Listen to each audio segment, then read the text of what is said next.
നാം ഏവരും പ്രാർത്ഥനയോടെ ദൈവസന്നിധിയിലായിരിക്കുകയാണല്ലോ. നമുക്ക് പ്രാർത്ഥനയോടെ തന്നെ കർത്താവിന്റെ സന്നിധിയിലായിരിക്കാം. ദൈവത്തിന് സ്തോത്രം. അനുഗ്രഹിക്കപ്പെട്ട ഒരനുഭവമാണ് ഈ ഓൺലൈനിലൂടെ നടക്കുന്ന പ്രാർത്ഥന എന്നുള്ളത്. എനിക്ക് തോന്നുന്നു ഇങ്ങനെ ഒരു ചിന്ത എല്ലാവരുടെയും മനസ്സിലേക്ക് വന്നത് കോവിഡ് അനന്തരമാണ്. ആ കാലങ്ങളിൽ നമുക്ക് കൂട്ടായ്മ ഇല്ലാതിരുന്ന സമയത്ത് ആരംഭിച്ച ഓൺലൈൻ മീറ്റിംഗ്, ആ സമയത്തൊക്കെ ഒത്തിരി ഓൺലൈൻ മീറ്റിങ്ങുകൾ ഉണ്ടായിരുന്നതിനാൽ ഇപ്പോഴും ഇങ്ങനെ ഒരു കൂട്ടായ്മ നടക്കുന്നത് ഓർത്ത് കർത്താവിനെ ഞാൻ സ്തുതിക്കുന്നു, ദൈവത്തിന് സ്തോത്രം ചെയ്യുന്നു. വിവിധ ഇടങ്ങളിൽ ഇരുന്നു കൊണ്ട് വിവിധ ആവശ്യങ്ങൾക്ക് വേണ്ടി ദൈവസന്നിധിയിൽ മുട്ടിപ്പായി പ്രാർത്ഥിക്കുന്ന അനേകർക്ക് ആശ്വാസമായി തീരുന്ന ഈ പ്രാർത്ഥനയെ കർത്താവ് ഉത്തരോത്തരം വളർത്തുകയും കർത്താവിന്റെ വരവ് താമസമെങ്കിൽ അനേകർക്കും ഇതൊരു ആശ്വാസവും വിടുതലുമായി തീരുവാൻ കർത്താവ് സഹായിക്കുകയും ചെയ്യട്ടെ എന്ന് ദൈവസന്നിധിയിൽ ആശംസിക്കുകയും പ്രാർത്ഥിക്കുകയും ചെയ്യുന്നു. സ്തോത്രം. ഒരിക്കൽ കൂടെ ഇതിന്റെ എല്ലാ സംഘാടകർക്കും എന്നെ ഇതിലേക്ക് ക്ഷണിച്ച പ്രിയ കർത്താവിന്റെ ദാസിക്കും പ്രത്യേകമായി നന്ദി അറിയിക്കുന്നു. സ്തോത്രം. ദൈവസന്നിധിയിൽ ഇന്ന് രാത്രിയിലെ എൻ്റെ പേര് കർത്താവിന്റെ ദാസി ഓർപ്പിച്ചു, ആന്റണി ലോറൻസ് എന്നാണ്. ഞാൻ ആലപ്പുഴ ജില്ലയിൽ ചേർത്തല താലൂക്കിൽ അർത്തുങ്കൽ എന്ന് പറയുന്ന ഗ്രാമത്തിലാണ് ഞാൻ ജനിച്ചത്. അതിനുശേഷം സ്തോത്രം, എൻ്റെ പിതാവ് ആ സമയത്ത് ബിസിനസ് ആയിരുന്നു, ബോംബെയിലായിരുന്നു. ഞങ്ങള് കുടുംബമായിട്ട് ബോംബെയിലും പിന്നീട് അതിനുശേഷം മധ്യപ്രദേശിലെ മണ്ഡിദ്വീപിലും ഒക്കെ താമസിച്ച് ഞാൻ 3 വയസ്സുള്ളപ്പോൾ എൻ്റെ മാതാപിതാക്കൾ, എൻ്റെ സഹോദരങ്ങളും ഞങ്ങൾ നാട്ടിൽ വന്ന് ഫാദറിന്റെ അനുജന്റെ കൂടെയാണ് പിന്നീട് 3 വയസ്സ് കഴിഞ്ഞ് 3.5 വയസ്സ് മുതൽ എനിക്ക് വളരുവാനുള്ള അവസരം കർത്താവ് തന്നത്. സ്തോത്രം. അവിടെ ഞാൻ വളർന്നു.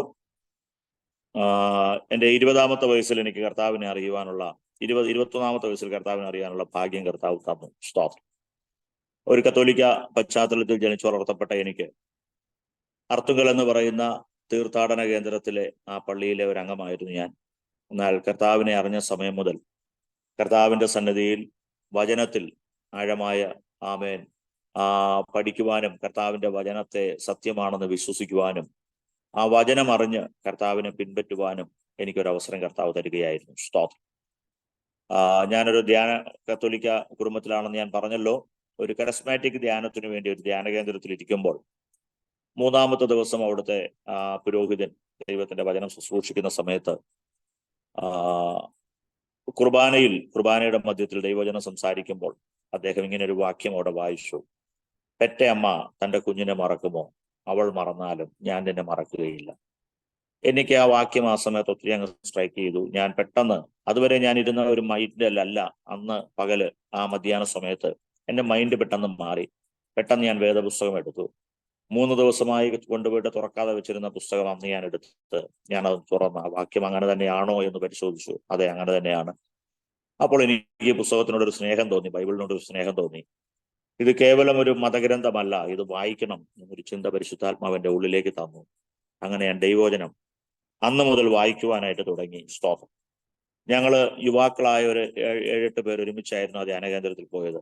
ഞങ്ങൾ ഒരുമിച്ച് അന്ന് മുതൽ ദൈവവചനം വായിക്കുവാനും ദൈവവചനം ചർച്ച ചെയ്യുവാനും അത് ഞങ്ങൾ വന്നിട്ടും ഞങ്ങളുടെ പ്രെയർ ഗ്രൂപ്പിൽ എല്ലാ ദിവസവും ഞങ്ങൾ വൈകിട്ട് കൂടി പ്രാർത്ഥിക്കുവാനും ദൈവവചനം സംസാരിക്കാനും ഒക്കെ അവസരമുണ്ടായി. സ്തോത്രം. അങ്ങനെ ആ വചനം പഠനം ഞങ്ങളെ കത്തോലിക്ക പാരമ്പര്യത്തിൽ നിന്ന് പുറത്തു കൊണ്ടുവരുവാൻ കർത്താവ് സഹായിച്ചു.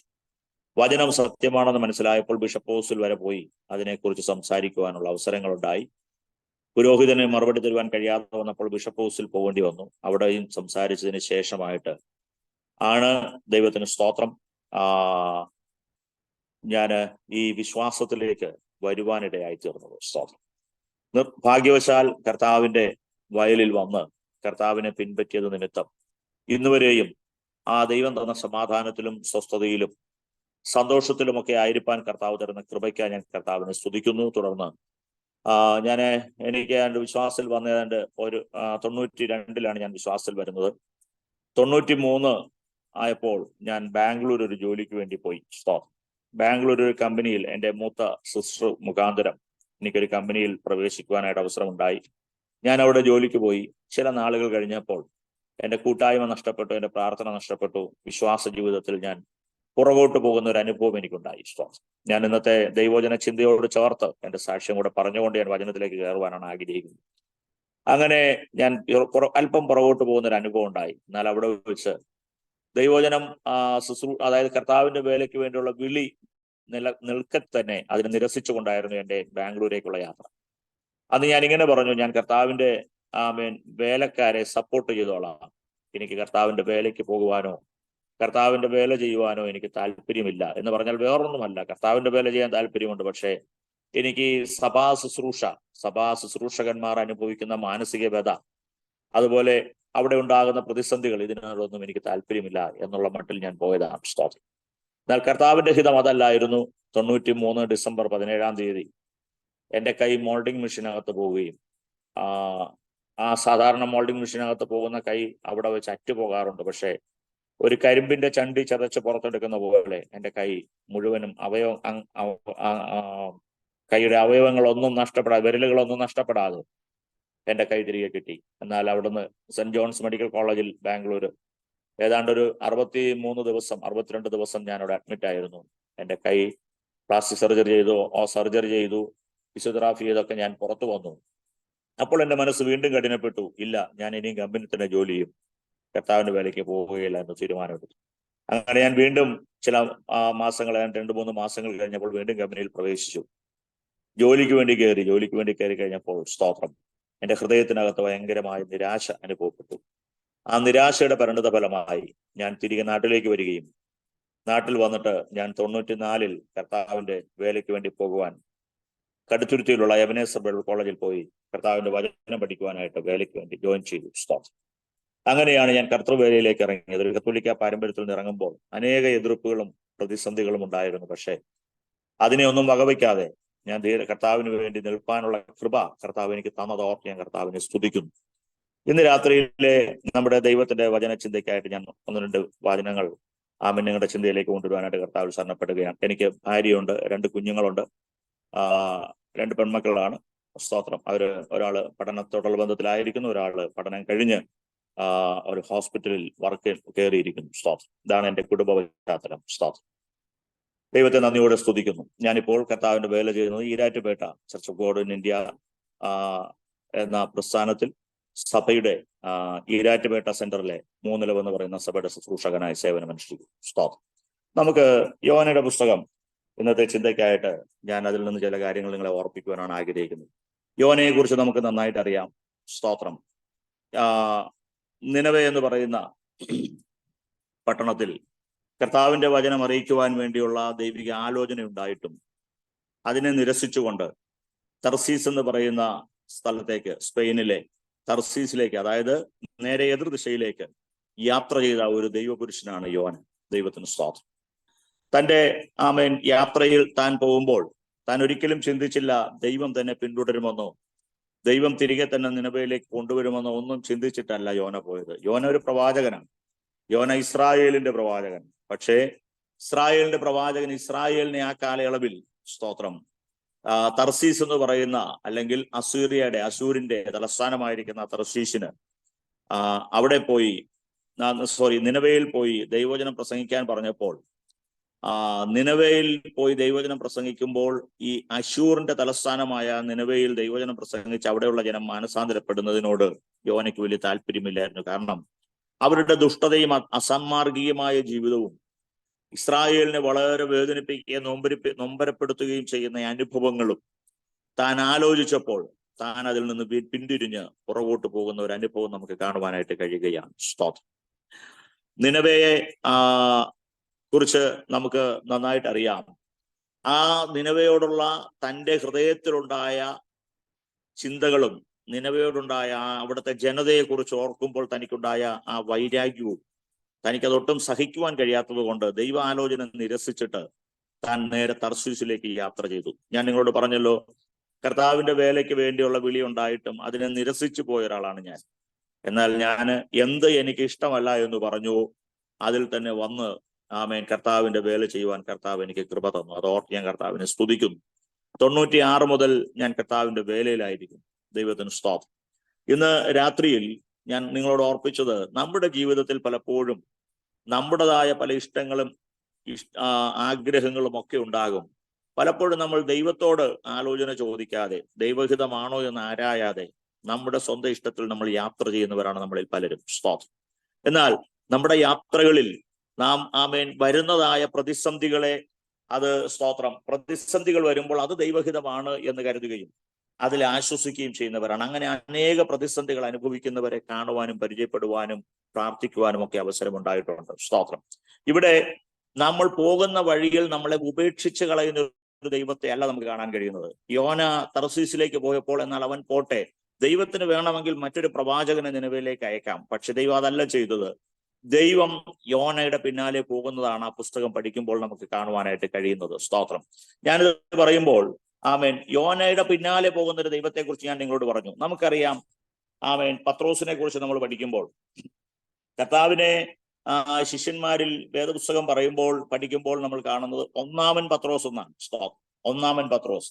എന്നാൽ ഈ പത്രോസ് കർത്താവിനെ ആമേൻ പിൻപറ്റി 3.5 വർഷം കൂടെ നടന്ന പത്രോസ് നമുക്കറിയാം ന്യായവിധിയുടെ കർത്താവിനെ വിസ്തരിക്കുവാനായിട്ട് കൊണ്ടുവന്ന് റോമൻ ഗവർണറായിരിക്കുന്ന പീലാത്തോസിന്റെ കൽത്തളത്തിൽ കൊണ്ടുവന്ന് ഗബതയിൽ കൊണ്ടുവന്ന് തന്നെ കെട്ടി നിർത്തിയിരിക്കുമ്പോൾ, വിസ്തരിക്കപ്പെടുവാൻ വേണ്ടി കൊണ്ടുവരുമ്പോൾ തന്റെ പുറം ആമൻ ആ തൂണിൽ കെട്ടി തന്റെ പുറത്ത് ചാട്ടവാറ കൊണ്ട് അടിക്കുകയും തന്നെ ഉപദ്രവിക്കുകയും തന്നെ ക്രൂശിക്കുവാൻ വേണ്ടിയുള്ള അവിടെ നടക്കുന്ന ആക്രോശങ്ങളും കേട്ടപ്പോൾ പത്രോസിനോട് ഒരു ബാല്യക്കാരത്തെ ചോദിച്ചു, നീയും ആ ഗലീലക്കാരനായ ഈ നസ്രത്തുകാരനായ യേശുവിന്റെ ശിഷ്യനല്ലേ എന്ന് ചോദിച്ചപ്പോൾ പത്രോസ് അവിടെ തള്ളിപ്പറയുന്നത് നമുക്ക് കാണുവാനായിട്ട് കഴിയുന്നുണ്ട്. ഒരു പ്രാവശ്യമല്ല, താൻ ആവർത്തിച്ച് അത് തള്ളിപ്പറയുന്ന സമയത്ത് യേശു കർത്താവ് പത്രോസിനോട് പറഞ്ഞതുപോലെ തന്നെ കോഴി കൂവി. ആ സമയത്ത് തന്റെ ഹൃദയത്തിൽ വളരെ പശ്ചാത്താപമുണ്ടായി നമുക്ക് കാണുവാനായിട്ട് കഴിയുന്നു. എന്നാൽ പത്രോസ് ആമേൻ ഇങ്ങനെ ഒരു തള്ളിപ്പറച്ചിൽ നടത്തി പുറത്തേക്ക് പോകുമ്പോൾ പത്രോസ് പുറത്തേക്ക് പോയെങ്കിലും യേശുവിന് തന്നെ വിടുവാൻ മനസ്സുണ്ടായിരുന്നില്ല. സ്തോത്രം. നമുക്കറിയാം മർക്കോസിന്റെ സുവിശേഷം നാം 16-ാം അധ്യായം അതിന്റെ 7-ാമത്തെ വാക്യം വായിക്കുമ്പോൾ അവിടെ നമുക്ക് ഇങ്ങനെയാണ് കാണുവാനായിട്ട് കഴിയുന്നത്. മർക്കോസിന്റെ സുവിശേഷം 16-ാം അധ്യായം അതിന്റെ 7-ാമത്തെ വാക്യം ആമേൻ ഒന്ന് വായിക്കുന്നു. സ്തോത്രം. അവിടെ ഇങ്ങനെയാണ് കാണുന്നത്, ഇതാ നിങ്ങൾ പോയി തന്റെ ശിഷ്യന്മാരോടും പത്രോസിനോടും അവൻ നിങ്ങൾക്ക് മുമ്പേ ഗലീലയിലേക്ക് പോകുന്നു എന്ന് പറവീൻ. അവൻ നിങ്ങളോട് പറഞ്ഞതുപോലെ അവിടെ അവനെ കാണും. ദൈവത്തിന് സ്തോത്രം. ദൈവം ദൂതനോട് പറഞ്ഞ് ഏൽപ്പിച്ചിരിക്കുകയാണ്, നിങ്ങൾ പോയി എന്ത് ചെയ്യണം. അവിടെ വായിച്ചത് ഇങ്ങനെയാണ്, ഇതാ നിങ്ങൾ പോയി അവന്റെ ശിഷ്യന്മാരോടും പത്രോസിനോടും. അവിടെ എടുത്തു പറഞ്ഞൊരു പദം എന്റെ ശ്രദ്ധയിൽ വരുവാനിടയായി. നിങ്ങൾ പോയി അവന്റെ ശിഷ്യന്മാരോടും പത്രോസിനോടും. അപ്പൊ പത്രോസ് ഇപ്പോൾ ആരല്ല? ഹൃദയം കൊണ്ട് പത്രോസ് ശിഷ്യനല്ല. സ്തോത്രം. പത്രോസ് യേശുവിനെ തള്ളിപ്പറഞ്ഞ സമയം മുതൽ കർത്താവിൽ നിന്ന് പത്രോസ് എന്ത് ചെയ്യാൻ തുടങ്ങി? അകലം വിട്ട് യാത്ര ചെയ്യുവാൻ തുടങ്ങി. ഹൃദയം കൊണ്ട് താനിപ്പോൾ ശിഷ്യനല്ല എന്നൊരു ചിന്ത തന്നെ ഭരിക്കുവാൻ തുടങ്ങി. സ്തോത്രം. നമ്മുടെ ജീവിതത്തിൽ നമ്മൾ കർത്താവിനെ അറിഞ്ഞു, കർത്താവിന്റെ രക്ഷകനായി സ്വീകരിച്ചു, സ്നാനപ്പെട്ടു, ഒക്കെ ശരിയാണ്. എന്നാൽ എത്രയോ സന്ദർഭങ്ങളിലൊക്കെ നമ്മൾ ഈ കർത്താവിനെ വിട്ട് യാത്ര ചെയ്തിട്ടുണ്ട്. പലപ്പോഴും നമുക്ക് കൂട്ടായ്മയ്ക്ക് പോകാൻ കഴിയുന്നുണ്ട്, പ്രാർത്ഥിക്കുവാൻ കഴിയുന്നുണ്ട്, ഓൺലൈൻ മീറ്റിങ്ങിൽ കയറുന്നുണ്ട്, വേണ്ടി വന്നാൽ നമ്മൾ മധ്യസ്ഥ പ്രാർത്ഥനയിൽ സംബന്ധിക്കുന്നുണ്ട്, പാട്ട് പാടാൻ കഴിയുന്ന അവസരം കിട്ടിയാൽ പാടുന്നുണ്ട്, വചനം പ്രസംഗിക്കാൻ അവസരം കിട്ടിയാൽ പ്രസംഗിക്കുന്നുണ്ട്. ആമേൻ. എന്നാൽ ഇതെല്ലാം ചെയ്യുന്ന സന്ദർഭത്തിൽ തന്നെ നമുക്ക് കർത്താവിനെ വിട്ട് യാത്ര ചെയ്യുവാൻ കഴിയും. സ്തോത്രം. എന്ന് പറഞ്ഞാൽ ഇവിടെ പത്രോസിനെ ആമേൻ മർക്കോസിന്റെ സുവിശേഷം 16-ാം അധ്യായത്തിൽ വായിക്കുമ്പോൾ ശിഷ്യന്മാരോടും പത്രോസിനോടും എന്ന് പറയുകയാണ്. ഒന്നാമൻ പത്രോസ് എന്ന് പറയുന്ന സ്ഥാനത്ത് ഇപ്പോൾ ശിഷ്യന്മാരിൽ നിന്ന് താൻ എവിടെയോ വിദൂരതയിലേക്ക് പോയിരിക്കുകയാണ് മനസ്സുകൊണ്ട്. ദൈവത്തിന് സ്തോത്രം. നമ്മുടെ ജീവിതത്തിലും ഇതുപോലെ തന്നെ സംഭവിക്കുന്നുണ്ട്. പക്ഷെ നമ്മളൊക്കെ പോകുന്ന വഴിയിൽ പൊക്കോട്ടെ എന്ന് കരുതി കർത്താവ് തള്ളിക്കളയുകയല്ല. നാം സ്നേഹിക്കുന്ന, നാം വിശ്വസിക്കുന്ന, നാം പ്രാർത്ഥിക്കുന്ന, നാം ആരാധിക്കുന്ന, നമ്മെ വിളിച്ചിറക്കിയ നമ്മുടെ കർത്താവ് നമ്മളുടെ ബലഹീനതകളിൽ നമ്മളെ തള്ളിക്കളയാതെ നമ്മളെ താങ്ങി നിർത്തുന്ന കൃപയെ ഓർത്ത് ഞാൻ കർത്താവിന് സ്തോത്രം ചെയ്യുകയാണ്. ഇന്ന് രാത്രിയിൽ ഒരു കാര്യം ചിന്തിക്കണം. ദൈവത്തിന് സ്തോത്രം. പത്രോസിന് വേണമെങ്കിൽ കർത്താവിന് തള്ളിക്കളയാം. എന്താ കാരണം എന്നറിയാമോ? അവൻ എന്നെ തള്ളിപ്പറഞ്ഞതാണ്. സ്തോത്രം. അത്രയും മാനസികമായ സംഘർഷങ്ങളും വ്യതകളും വേദനകളും നിരാശകളും നിറഞ്ഞതായ ആ സന്ദർഭത്തിൽ തൻ്റെ കൂടെ നിൽക്കുമെന്ന് കരുതി, അതായത് പടയാളികൾ വന്നപ്പോൾ വാളെടുത്ത് മൽക്കോസിന്റെ ചെവി വെട്ടി താഴെയിട്ടവൻ ചില മണിക്കൂറുകൾക്കുള്ളിൽ, ചില മിനിറ്റുകൾക്കുള്ളിൽ താൻ ഒറ്റ ധൈര്യത്തോടെ ഇങ്ങനെ പറഞ്ഞു, ഞാൻ അവനെ അറിയുന്നില്ല. സ്തോത്രം. എത്ര നാടകീയമായ ഒരു അനുഭവമാണ് അവിടെ ഉണ്ടായത്. നമുക്കാണെങ്കിൽ സഹിക്കാൻ കഴിയുമോ? നമ്മുടെ കൂടെയുള്ള ഒരാള്, നമ്മളെ ചങ്ക് പോലെ സ്നേഹിച്ച ഒരാള് നമ്മുടെ കൂടെ നിന്നിട്ട് പെട്ടെന്ന് നമ്മളെ അറിയുകയില്ല എന്ന് പറയുമ്പോൾ നമുക്കതൊരിക്കലും സഹിപ്പാൻ കഴിയുന്ന ഒന്നല്ല. ദൈവത്തിന് സ്തോത്രം. എന്നാൽ യേശുവിനെ തള്ളിപ്പറഞ്ഞ പത്രോസ് ഹൃദയം കൊണ്ട് താൻ യേശുവിൽ നിന്ന് അകന്നു പോയെന്നൊരു ചിന്ത തന്നെ വന്ന് താൻ അകന്നു പോയപ്പോഴും കർത്താവ് തന്നെ വിട്ടില്ല, കർത്താവ് തന്നെ അനുഗമിക്കുവാനിടയായി. ദൈവത്തിന് സ്തോത്രം ചെയ്യാം. നമുക്കറിയാം സ്തോത്രം, ആ ശിഷ്യന്മാർ യേശു കർത്താവ് ഉയർത്തെഴുന്നേൽക്കുമ്പോൾ ആ സ്ത്രീകൾ ഓടിച്ചെന്ന്, സഹോദരിമാർ ഓടിച്ചെന്ന് പറയുന്നത്, ശിഷ്യന്മാരോട് പറയുന്നത് പത്രോസിനോടും യോഹന്നാനോടുമാണ്. അവരോടി കല്ലറയ്ക്കൽ വരുന്നുണ്ട്. സ്തോത്രം. കല്ലറയ്ക്കൽ വന്നപ്പോൾ പത്രോസിനേക്കാൾ വേഗത്തിൽ ഓടുവാൻ തന്നേക്കാൾ പ്രായത്തിൽ ചെറുപ്പമായതുകൊണ്ട് യോഹന്നാൻ ഓടി അവിടെ എത്തുന്നുണ്ട്. ആ പുസ്തകം പഠിക്കുമ്പോൾ നമുക്ക് മനസ്സിലാക്കാൻ കഴിയുന്നുണ്ട്. സ്തോത്രം. ഓടി വന്ന് കല്ലറയ്ക്കൽ വന്ന് കല്ലറ പരിശോധിക്കുന്നുണ്ട്. എന്നാൽ പത്രോസ് പറയുന്ന ഒരു വാക്കുണ്ട്, ഞാൻ മീൻ പിടിക്കാൻ പോകുന്നു. സ്തോത്രം. യേശു ക്രൂശിക്കപ്പെട്ടതിന് ശേഷം പത്രോസ് ശിഷ്യന്മാരോട് പറയുകയാണ്, ഞാൻ മീൻ പിടിക്കാൻ പോകുന്നു. ഞാൻ പോകുന്നു എന്ന് പറഞ്ഞപ്പോൾ ശിഷ്യന്മാർ പറഞ്ഞു, ഞങ്ങളും വരുന്നു. ശിഷ്യന്മാര് പത്രോസ് പറഞ്ഞ വാക്ക് കേട്ട് പുറകെ കുറച്ച് ശിഷ്യന്മാരും തന്റെ പിന്നാലെ പോവുകയാണ്. അവർ പോയി രാത്രി മുഴുവനും അധ്വാനിച്ചെന്നാണ് നമ്മൾ വായിക്കുന്നത്. പക്ഷെ അവർക്കൊന്നും കിട്ടിയില്ല. ഒന്നും കിട്ടാതെ അവരിങ്ങനെ പ്രയാസപ്പെട്ട് നിൽക്കുമ്പോൾ ദൈവത്തിന് സ്തോത്രം, യേശു കർത്താവ് ആമേൻ വന്നിട്ട് ചോദിക്കുന്നുണ്ട്, കുഞ്ഞുങ്ങളെ കൂട്ടുവാൻ ആമേൻ വല്ലതും ഉണ്ടോ എന്നാണ് നമ്മൾ മലയാളം ബൈബിൾ വായിക്കുന്നത്. അതിന്റെ മൂലഭാഷാർത്ഥത്തിൽ കൊടുത്തിരിക്കുന്നത് ആമേൻ ഇങ്ങനെയാണ്, കുഞ്ഞുങ്ങളെ കൂട്ടുവാൻ ഒന്നും ഇല്ല അല്ലേ? ഒന്നുമില്ലല്ലേ? സ്തോത്രം. എന്ന് പറഞ്ഞാൽ രാത്രി മുഴുവൻ നിങ്ങൾ അധ്വാനിച്ചു, ഒന്നും കിട്ടിയില്ലല്ലേ? ആ ചോദ്യം കേട്ട് അവരുടെ ഹൃദയം ശരിക്കും പറഞ്ഞാൽ തകർന്നു പോയി. സ്തോത്രം. എന്നാൽ യേശു അവരെ അടുക്കൽ വിളിച്ച്, പ്രാതലൊരുക്കി വെച്ച് അടുക്കൽ വിളിച്ചു വരുമ്പോൾ അവർക്ക് കിട്ടാത്ത മീനിനെ യേശു കർത്താവ് ആമേൻ തീയിൽ കനലിൽ ചുട്ടടയും ആമേൻ വറുത്ത മീനും കൊടുത്ത് അവരെ പോഷിപ്പിക്കുകയാണ്. ഇന്ന് രാത്രി ഒന്നോർത്ത് നോക്കിക്കേ, ഒറ്റ വാക്കിൽ ഒന്ന് ചിന്തിച്ചു നോക്കിക്കേ. തള്ളിപ്പറഞ്ഞ പത്രോസിന്റെ പുറകെ കർത്താവുണ്ട്. കർത്താവിന് അവനെ വിടാൻ പ്ലാനില്ല. സ്തോത്രം. ഇന്ന് രാത്രി വചനം കേൾക്കുമ്പോൾ നമ്മുടെ ഒക്കെ ജീവിതത്തിൽ പലവിധമായ അനുഭവങ്ങളിൽ കൂടെ ഒക്കെ ജീവിച്ചു പോരുന്നവരാണ്. പല സാഹചര്യങ്ങളിലും പല അനുഭവങ്ങളിലും ഒക്കെ ജനിച്ചു വളർത്തപ്പെട്ടവരും വിശ്വാസ മാർഗത്തിന് വേണ്ടി ഇറങ്ങിത്തിരിച്ചിട്ട് കഷ്ടം സഹിച്ചും വേദന സഹിച്ചും നിന്ന സഹിച്ചും ദുഃഖം സഹിച്ചും ഒക്കെ പിടിച്ചു നിൽക്കുന്നവരായിരിക്കാം. എന്നാൽ ഇന്ന് രാത്രി ഒരു യാഥാർത്ഥ്യം ഓർത്തുകൊള്ളണം. നമ്മളുടെ വിശുദ്ധി കൊണ്ടോ നമ്മുടെ വിശ്വാസം കൊണ്ടോ നമ്മുടെ ശ്രേഷ്ഠത കൊണ്ടോ ഒന്നുമല്ല നാം ഈ കൃപയിൽ നിൽക്കുന്നത്. ദൈവത്തിന്റെ മഹാകരുണയാണ്. അതിനെ ഓർത്തുന്ന രാത്രി ഞാൻ എൻ്റെ കർത്താവിന് സ്തോത്രം ചെയ്യുകയാണ്. കർത്താവ് നമുക്ക് തരുന്നത് ശ്രേഷ്ഠമായതാണ്. ദൈവത്തിന് സ്തോത്രം. കർത്താവ് നമുക്ക് തരുന്നത് ശ്രേഷ്ഠമായതാണ്. ദൈവത്തിന് സ്തോത്രം. നാം ആയിരുന്ന മതപശ്ചാത്തലങ്ങളിൽ, നാം ആയിരുന്ന വിശ്വാസ മാർഗങ്ങളിൽ ഒക്കെ അതിന്റെ ശ്രേഷ്ഠത എത്രത്തോളം ഉണ്ടായിരുന്നു എന്നുള്ളത് നമ്മൾ അനുഭവിച്ചവൻ. എന്നാൽ ഇന്ന് രാത്രി ഒരു യാഥാർത്ഥ്യം ഓർക്കണം.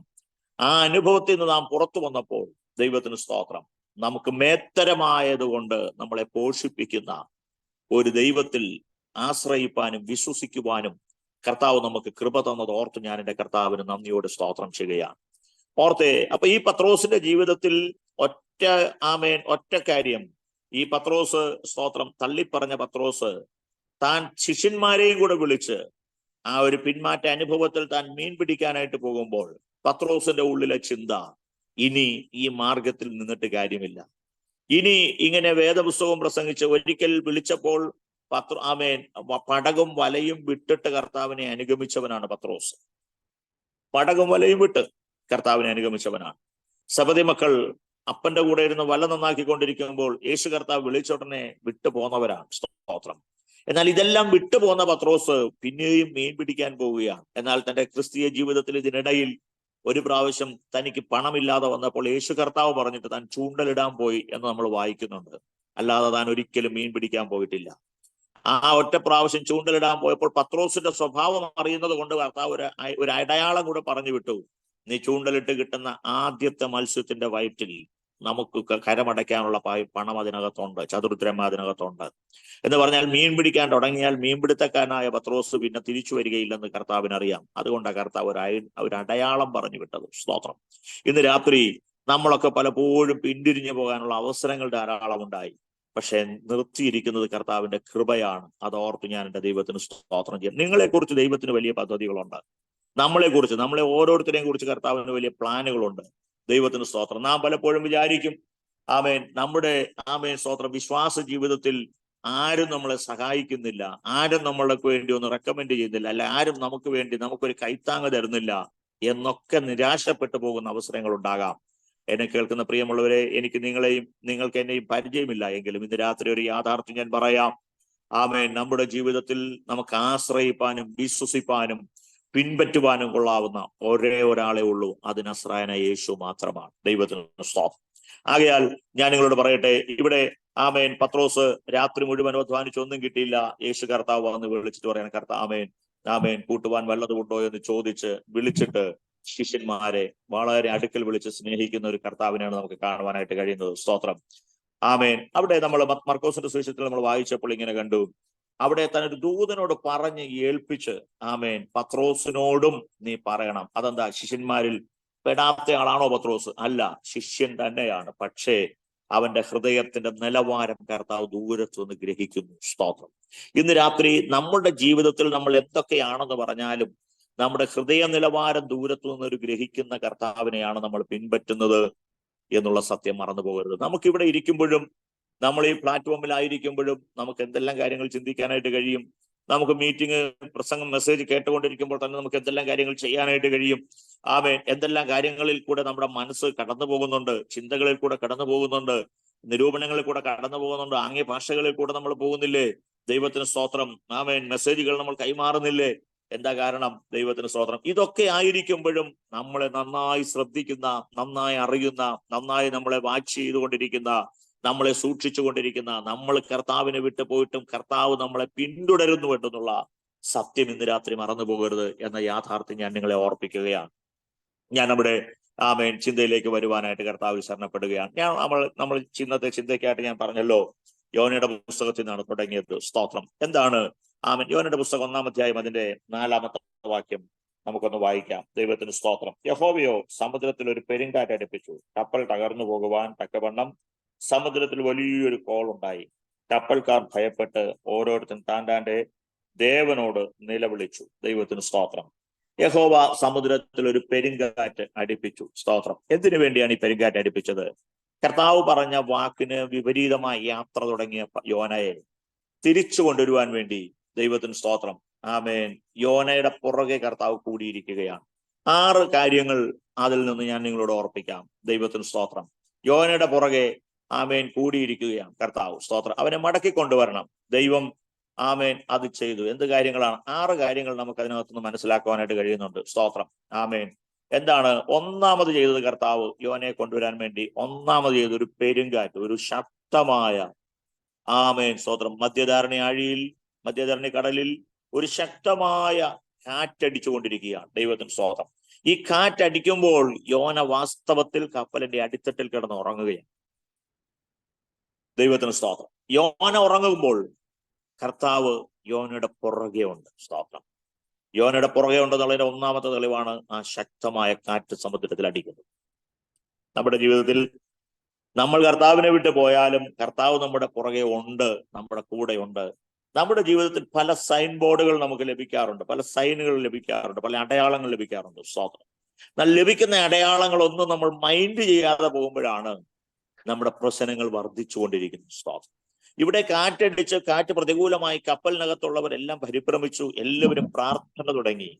അവരവരുടെ ദേവന്മാരോട്, അവരവരുടെ ദൈവത്തോട്, അവരവർക്ക് വേണ്ടി, ആ രക്ഷയ്ക്ക് വേണ്ടി അവരെല്ലാം ദൈവത്തോട് പ്രാർത്ഥിക്കുകയാണ്. പക്ഷേ ഒരുവൻ മാത്രം സുഖമായി കിടന്നുറങ്ങുന്നു. ദൈവത്തിന് സ്തോത്രം. ആരാ ഉറങ്ങുന്നത്? യോന.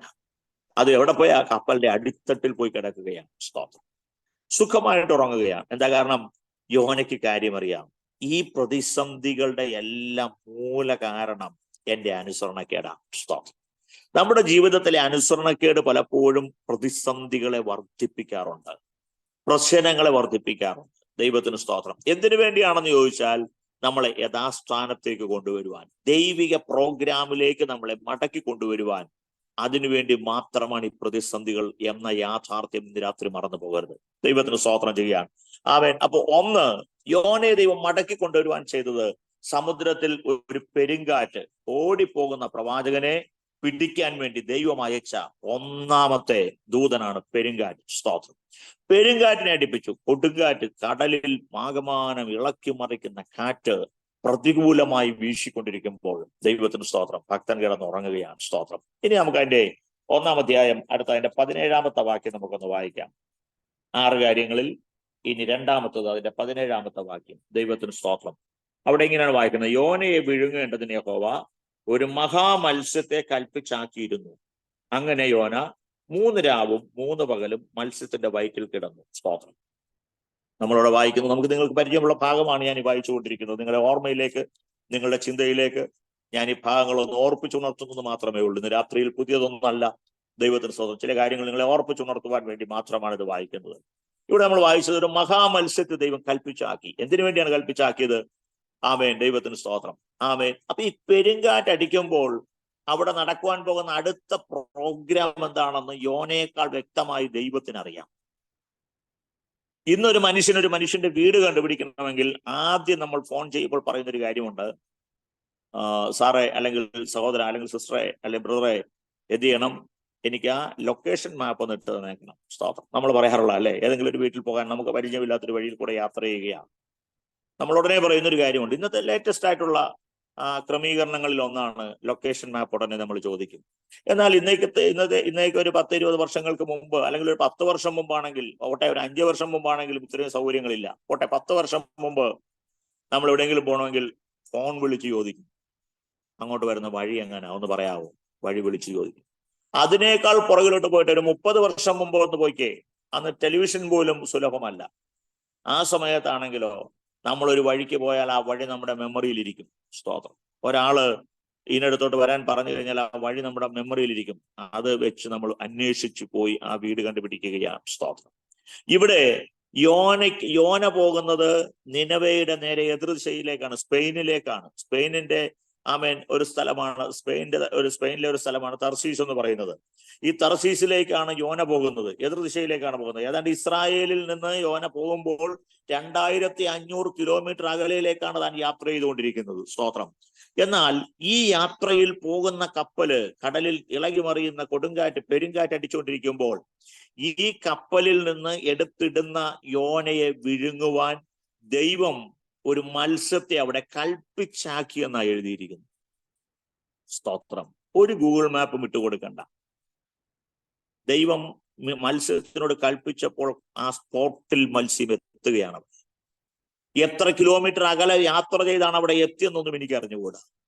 പക്ഷെ ആ കറക്റ്റ് സ്ഥലത്ത് താഴെ വീണാൽ ആ ഭക്തൻ വെള്ളം കുടിച്ച് ശ്വാസം മുട്ടി മരിക്കുവാൻ ചില മിനിറ്റുകൾ മതി.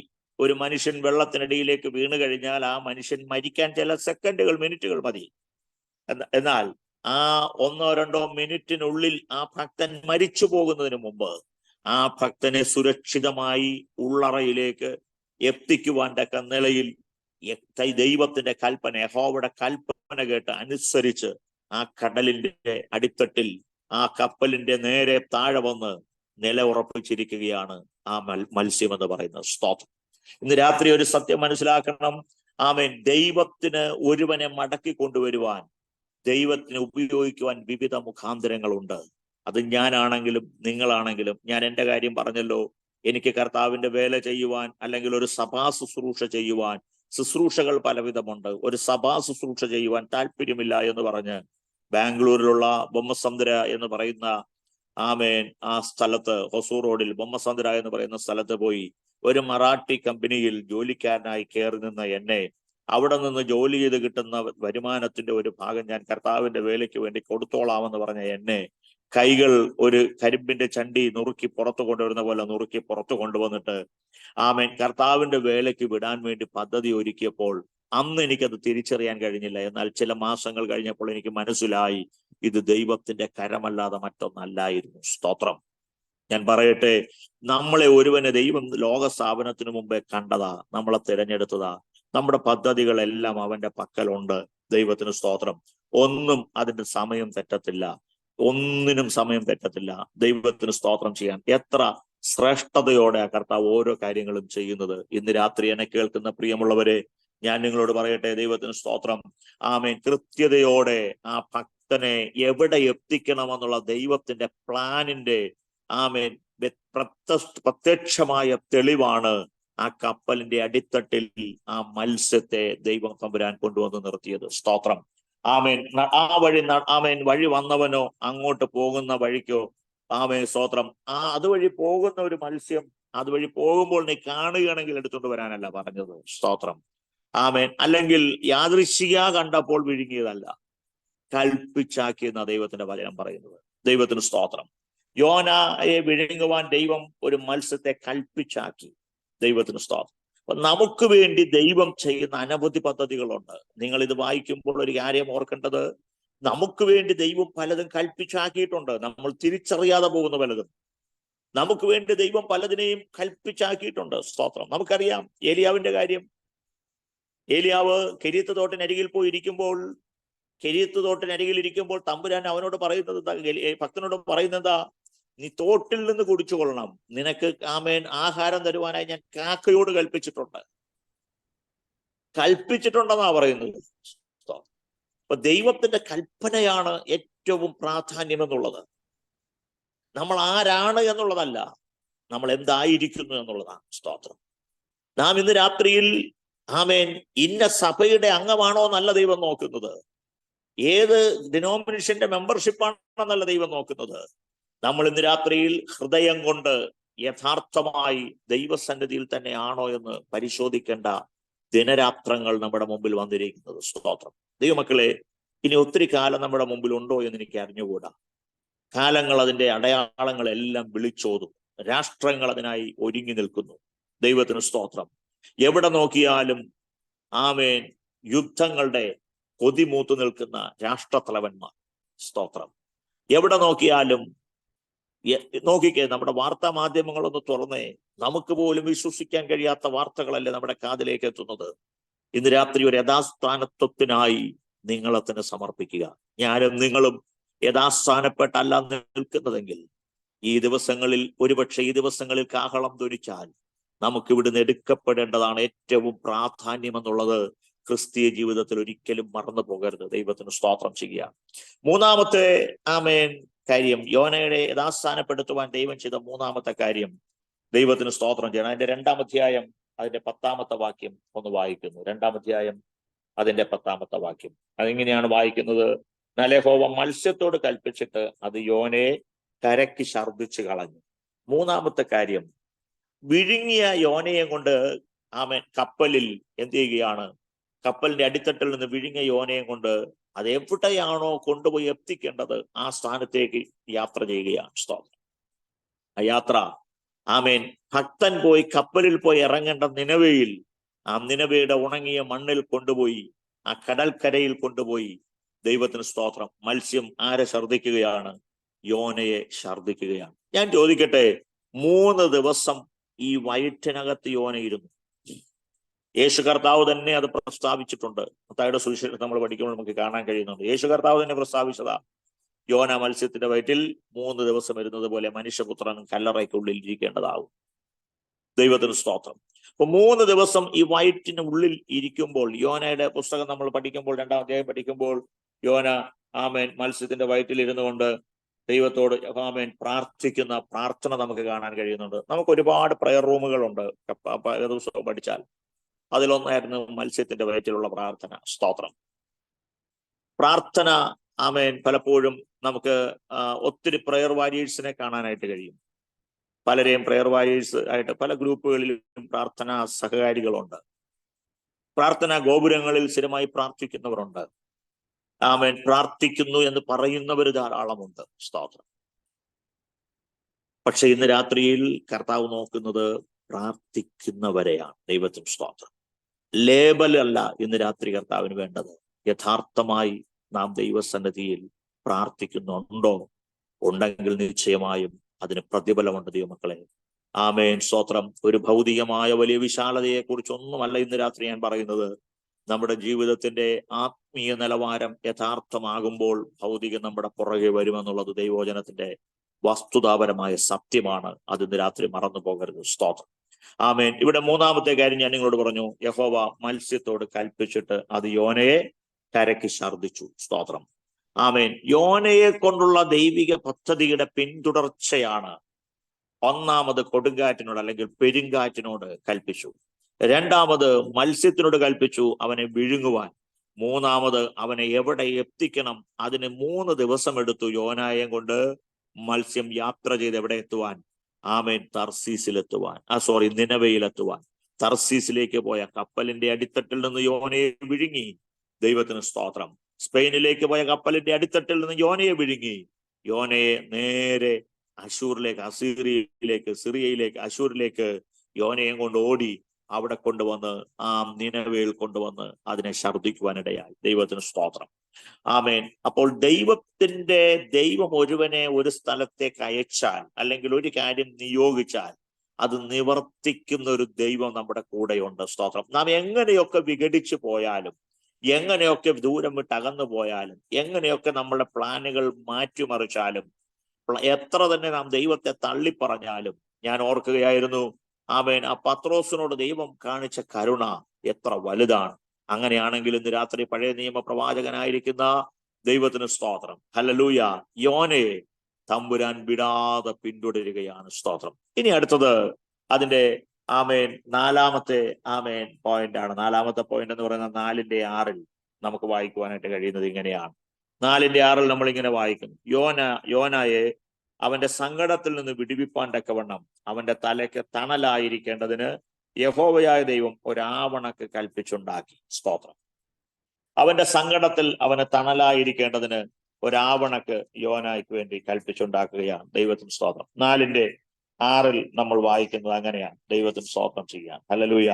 ഇവിടെ ദൈവം അവിടെ വായിച്ചത് യഹോവയായ ദൈവം ഒരു ആവണക്ക് കൽപ്പിച്ചുണ്ടാക്കി എന്നാണ് അവിടെ വായിക്കുന്നത്. സ്തോത്രം.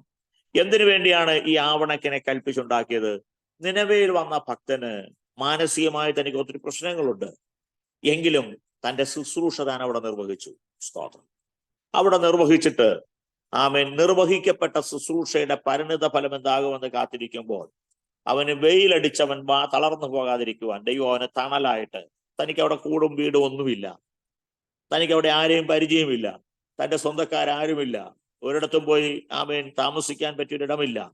പക്ഷേ തമ്പുരാൻ അവന് തണലിന് വേണ്ടി ഒരു വൃക്ഷം കൽപ്പിച്ചുണ്ടാക്കുകയാണ്. സ്തോത്രം. കൽപ്പിച്ചുണ്ടാക്കിയ വൃക്ഷം ദൈവത്താൽ ഉണ്ടാക്കപ്പെട്ടതാണെന്നുള്ള ബോധമുള്ളത് കൊണ്ട് അവൻ അതിൽ ആശ്രയിച്ച് അതിന്റെ തണലിൽ അവൻ സ്വസ്ഥമായി ഇരിക്കുകയാണ്. സ്തോത്രം. ദൈവം നമുക്ക് ചിലതൊക്കെ തരുമ്പോൾ അത് ദൈവത്തിൻ്റെതാണെന്നല്ല, നമ്മുടേതാണെന്നൊരു ചിന്ത നമുക്ക് വരും. സ്തോത്രം. ഒരിക്കൽ ചർച്ച് ഓഫ് ഗോഡിന്റെ സ്റ്റേറ്റ് ഓവർസിയർ ആയിരുന്ന നിത്യതയിൽ വിശ്രമിക്കുന്ന ബഹുമാന്യനായ VCT സാറ് ഒരിക്കൽ ഇങ്ങനെ പറഞ്ഞു, കഷ്ടതയുടെ പോരാട്ടം ഏതൊരു ഭക്തനും പ്രാർത്ഥനയിൽ അതിജീവിക്കുവാനായിട്ട് കഴിയും. കഷ്ടതയുടെ പോരാട്ടം.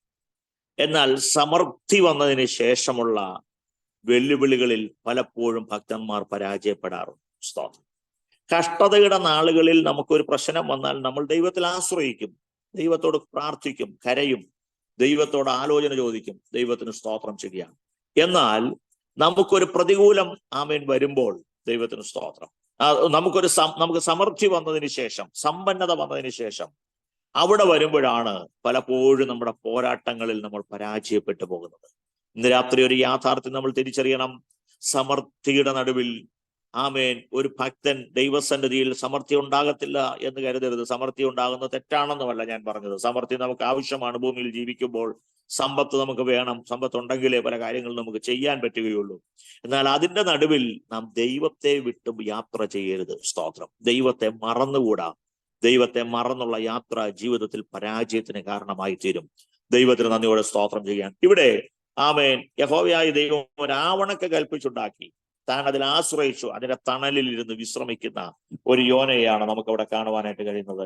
ദൈവത്തിന് സ്തോത്രം ചെയ്യാൻ. ഹല്ലേലൂയ. അവിടെ 4:6 നമ്മൾ വായിക്കുന്നത് എങ്ങനെയാണ്? ദൈവം ഒരാവണക്ക് കൽപ്പിച്ചുണ്ടാക്കി, തന്റെ തെറ്റായ പ്രതികരണ നിമിത്തം യോനയെ ത്യജിക്കുന്നതിന് പകരമായി ഇസ്രായേലിനെ കുറിച്ച് മറ്റ് രാജ്യങ്ങളെ കുറിച്ച് തനിക്ക് വിചാരമുണ്ടെന്ന് അതിവേഗം വളരുന്ന ഒരാവണക്കിനെ ഉപയോഗിച്ചുകൊണ്ട് ദൈവനെ പഠിപ്പിക്കുകയായിരുന്നു. സ്തോത്രം.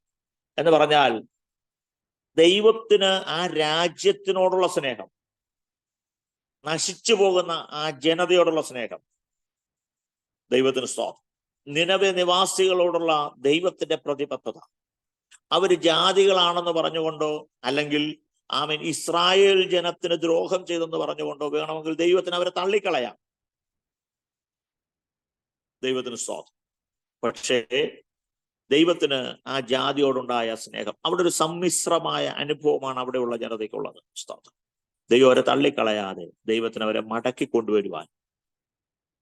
കൊണ്ടുവരുവാൻ ദൈവം പദ്ധതിയിട്ടപ്പോൾ ആ ആവണക്കിന്റെ തണലിൽ ഇങ്ങനെ സ്വസ്ഥമായിട്ട് ആരിയ്ക്കുക? യോന ഇരിക്കുകയാണ്. സ്തോത്രം. നമുക്കതിന്റെ 4-ാം അധ്യായം അതിന്റെ 7-ാമത്തെ വാക്യം നമുക്കൊന്ന് വായിക്കാം. 4-ാം അധ്യായം 7-ാം വാക്യം. പിറ്റേന്നാൾ പുലർന്നപ്പോൾ ദൈവം ഒരു പുഴുവിനെ കൽപ്പിച്ചാക്കി. ദൈവത്തിന് സ്തോത്രം. പിറ്റേന്നാൾ പുലർന്നപ്പോൾ ഒരു പുഴുവിനെ കൽപ്പിച്ചാക്കി. ദൈവത്തിന് സ്തോത്രം. പുഴുവിനെ കൽപ്പിച്ചാക്കി. ഹല്ലേലൂയ. ദൈവത്തിന് സ്തോത്രം ചെയ്യുക. ആമേൻ. അവിടെ നമ്മൾ വായിക്കുമ്പോൾ ഈ പുഴുവിനെ കൽപ്പിച്ചാക്കിയ സ്ഥാനത്ത് എന്തിനു വേണ്ടിയാണ് പുഴുവിനെ കൽപ്പിച്ചാക്കിയത്? നമ്മൾ ആ പുസ്തകം പഠിക്കുമ്പോൾ നമുക്കറിയാം. ഈ വളരെ മനോഹരമായി തഴച്ചു നിൽക്കുന്ന, വളരെ നന്നായി ഇലയൊക്കെയുള്ള ഈ വൃക്ഷം വളരെ തണല് കൊടുത്ത് സ്വസ്ഥമായി യോനെങ്ങനെ ഇരിക്കുമ്പോൾ പെട്ടെന്നൊരു പുഴുവിനോട് കർത്താവ് കൽപ്പിക്കുകയാണ്. പുഴുവിനോട് കൽപ്പിച്ചുടനെ പുഴു വന്ന് പുഴുവിന്റെ ഡ്യൂട്ടി പുഴു ചെയ്തു. ആ പുഴുവ് എന്തിനാണ് ഇത് ചെയ്യുന്നത് പുഴുവിന് അറിയാമോ എന്ന് എനിക്ക് അറിഞ്ഞുകൂടാ. ഇതിന്റെ തണലിൽ ഇരിക്കുന്ന യോനയ്ക്ക് വെയിൽ തട്ടാൻ വേണ്ടിയാണ് ഇത് ചെയ്യുന്നതെന്ന് കർത്താവ് പറഞ്ഞില്ല. കർത്താവ് പുഴുവിനോട് പറഞ്ഞ ഒറ്റ കാര്യമുള്ളൂ, നീ യാവണക്കിനെ മുഴുവനും തിന്നു നശിപ്പിക്കണം. സ്തോത്രം. പുഴു ആ ഡ്യൂട്ടി കൃത്യമായിട്ട് ചെയ്തു. ഞാനിങ്ങനെ ചിന്തിക്കുകയായിരുന്നു, ദൈവത്തിന്റെ സൃഷ്ടികളിൽ ഏറ്റവും മകുടമായത് മനുഷ്യനാണ്. ബാക്കി സകല ചരാചരങ്ങൾ എന്ത് ഉണ്ടാകട്ടെ എന്ന് കൽപ്പിച്ച് ഉണ്ടാക്കിയെന്ന് നമ്മൾ വായിക്കുന്നു. സൃഷ്ടിച്ചതാ. മനുഷ്യനെ മാത്രമേ താൻ എന്ത് ചെയ്തുള്ളൂ? ഉണ്ടാകട്ടെ എന്ന് കൽപ്പിക്കുകയല്ലായിരുന്നു. തന്റെ കൈ കൊണ്ട് മനുഷ്യനെ മെനഞ്ഞു, തന്റെ സ്വരൂപത്തിലും സാദൃശ്യത്തിലും. എന്നാൽ മനുഷ്യനേക്കാൾ എത്രയോ ഭയത്തോടെയാണ് മറ്റെല്ലാ ജീവജാലങ്ങളും പ്രകൃതിയും എല്ലാം ദൈവത്തെ അനുസരിക്കുന്നു. ദൈവിക പദ്ധതികളെ നടപ്പാക്കുവാൻ വേണ്ടി വ്യഗ്രത കൊണ്ടു നിൽക്കുന്ന ഒരു ഭൂമിയെയും ഭൂമണ്ഡലത്തെയും ആകാശഗോളത്തെയും ഒക്കെയാണ് നമ്മുടെ കൺമുമ്പിൽ നമ്മൾ കണ്ടുകൊണ്ടിരിക്കുന്നത്.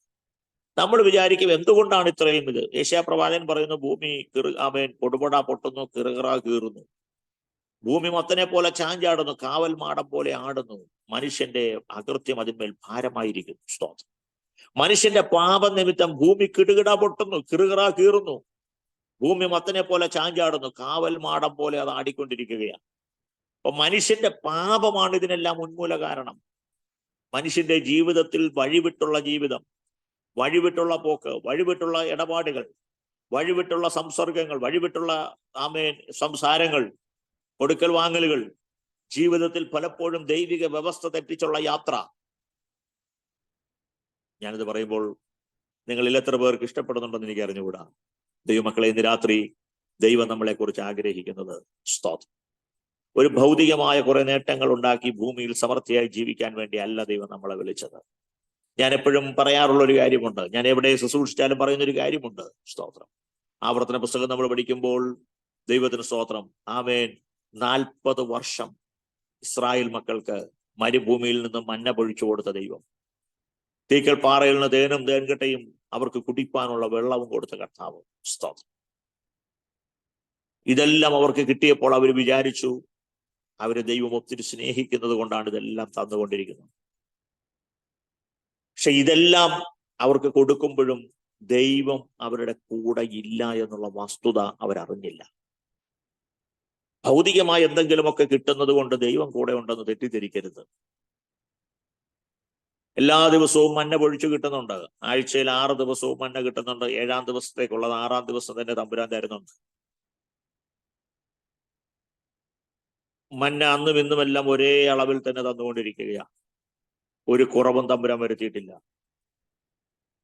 വെള്ളം പിറുപുറത്ത സന്ദർഭങ്ങളുണ്ടെങ്കിലും തമ്പുരാൻ അത് വിലക്കിയിട്ടില്ല, തന്നുകൊണ്ടിരിക്കുകയാണ്. കാടപ്പക്ഷിയെ തന്നുകൊണ്ടിരിക്കുകയാണ്. ഇതെല്ലാം നമുക്ക് കിട്ടുന്നുണ്ട്. പകൽ മേഘസ്തംഭവും രാത്രി അഗ്നിത്തൂണും ദൈവത്തിന്റെ സാന്നിധ്യം അവിടെ ഉണ്ട്. ഇന്ന് രാത്രി ഒരു യാഥാർത്ഥ്യം ഓർക്കണം, ഇതെല്ലാം നമുക്ക് സംരക്ഷണമായിട്ടുണ്ട്. പിന്നെ എന്താണ് ഇല്ലാത്തത്? സ്തോത്രം. അവർ എൻ്റെ അകൽച്ച അറിയുമെന്ന് അവിടെ വായിക്കുന്നു. അവരെൻ്റെ അകൽച്ച അറിയും. ഇതെല്ലാം കൊടുക്കുമ്പോഴും ദൈവം അവരിൽ നിന്ന് അകന്ന് നിൽക്കുകയാണ്. അപ്പൊ നമ്മൾ വിചാരിക്കുന്നത് ഭൗതികമായതെല്ലാം കിട്ടുമ്പോൾ ദൈവം നമ്മുടെ കൂടെ ഉണ്ടെന്നാണ്. ഒരിക്കലുമില്ല.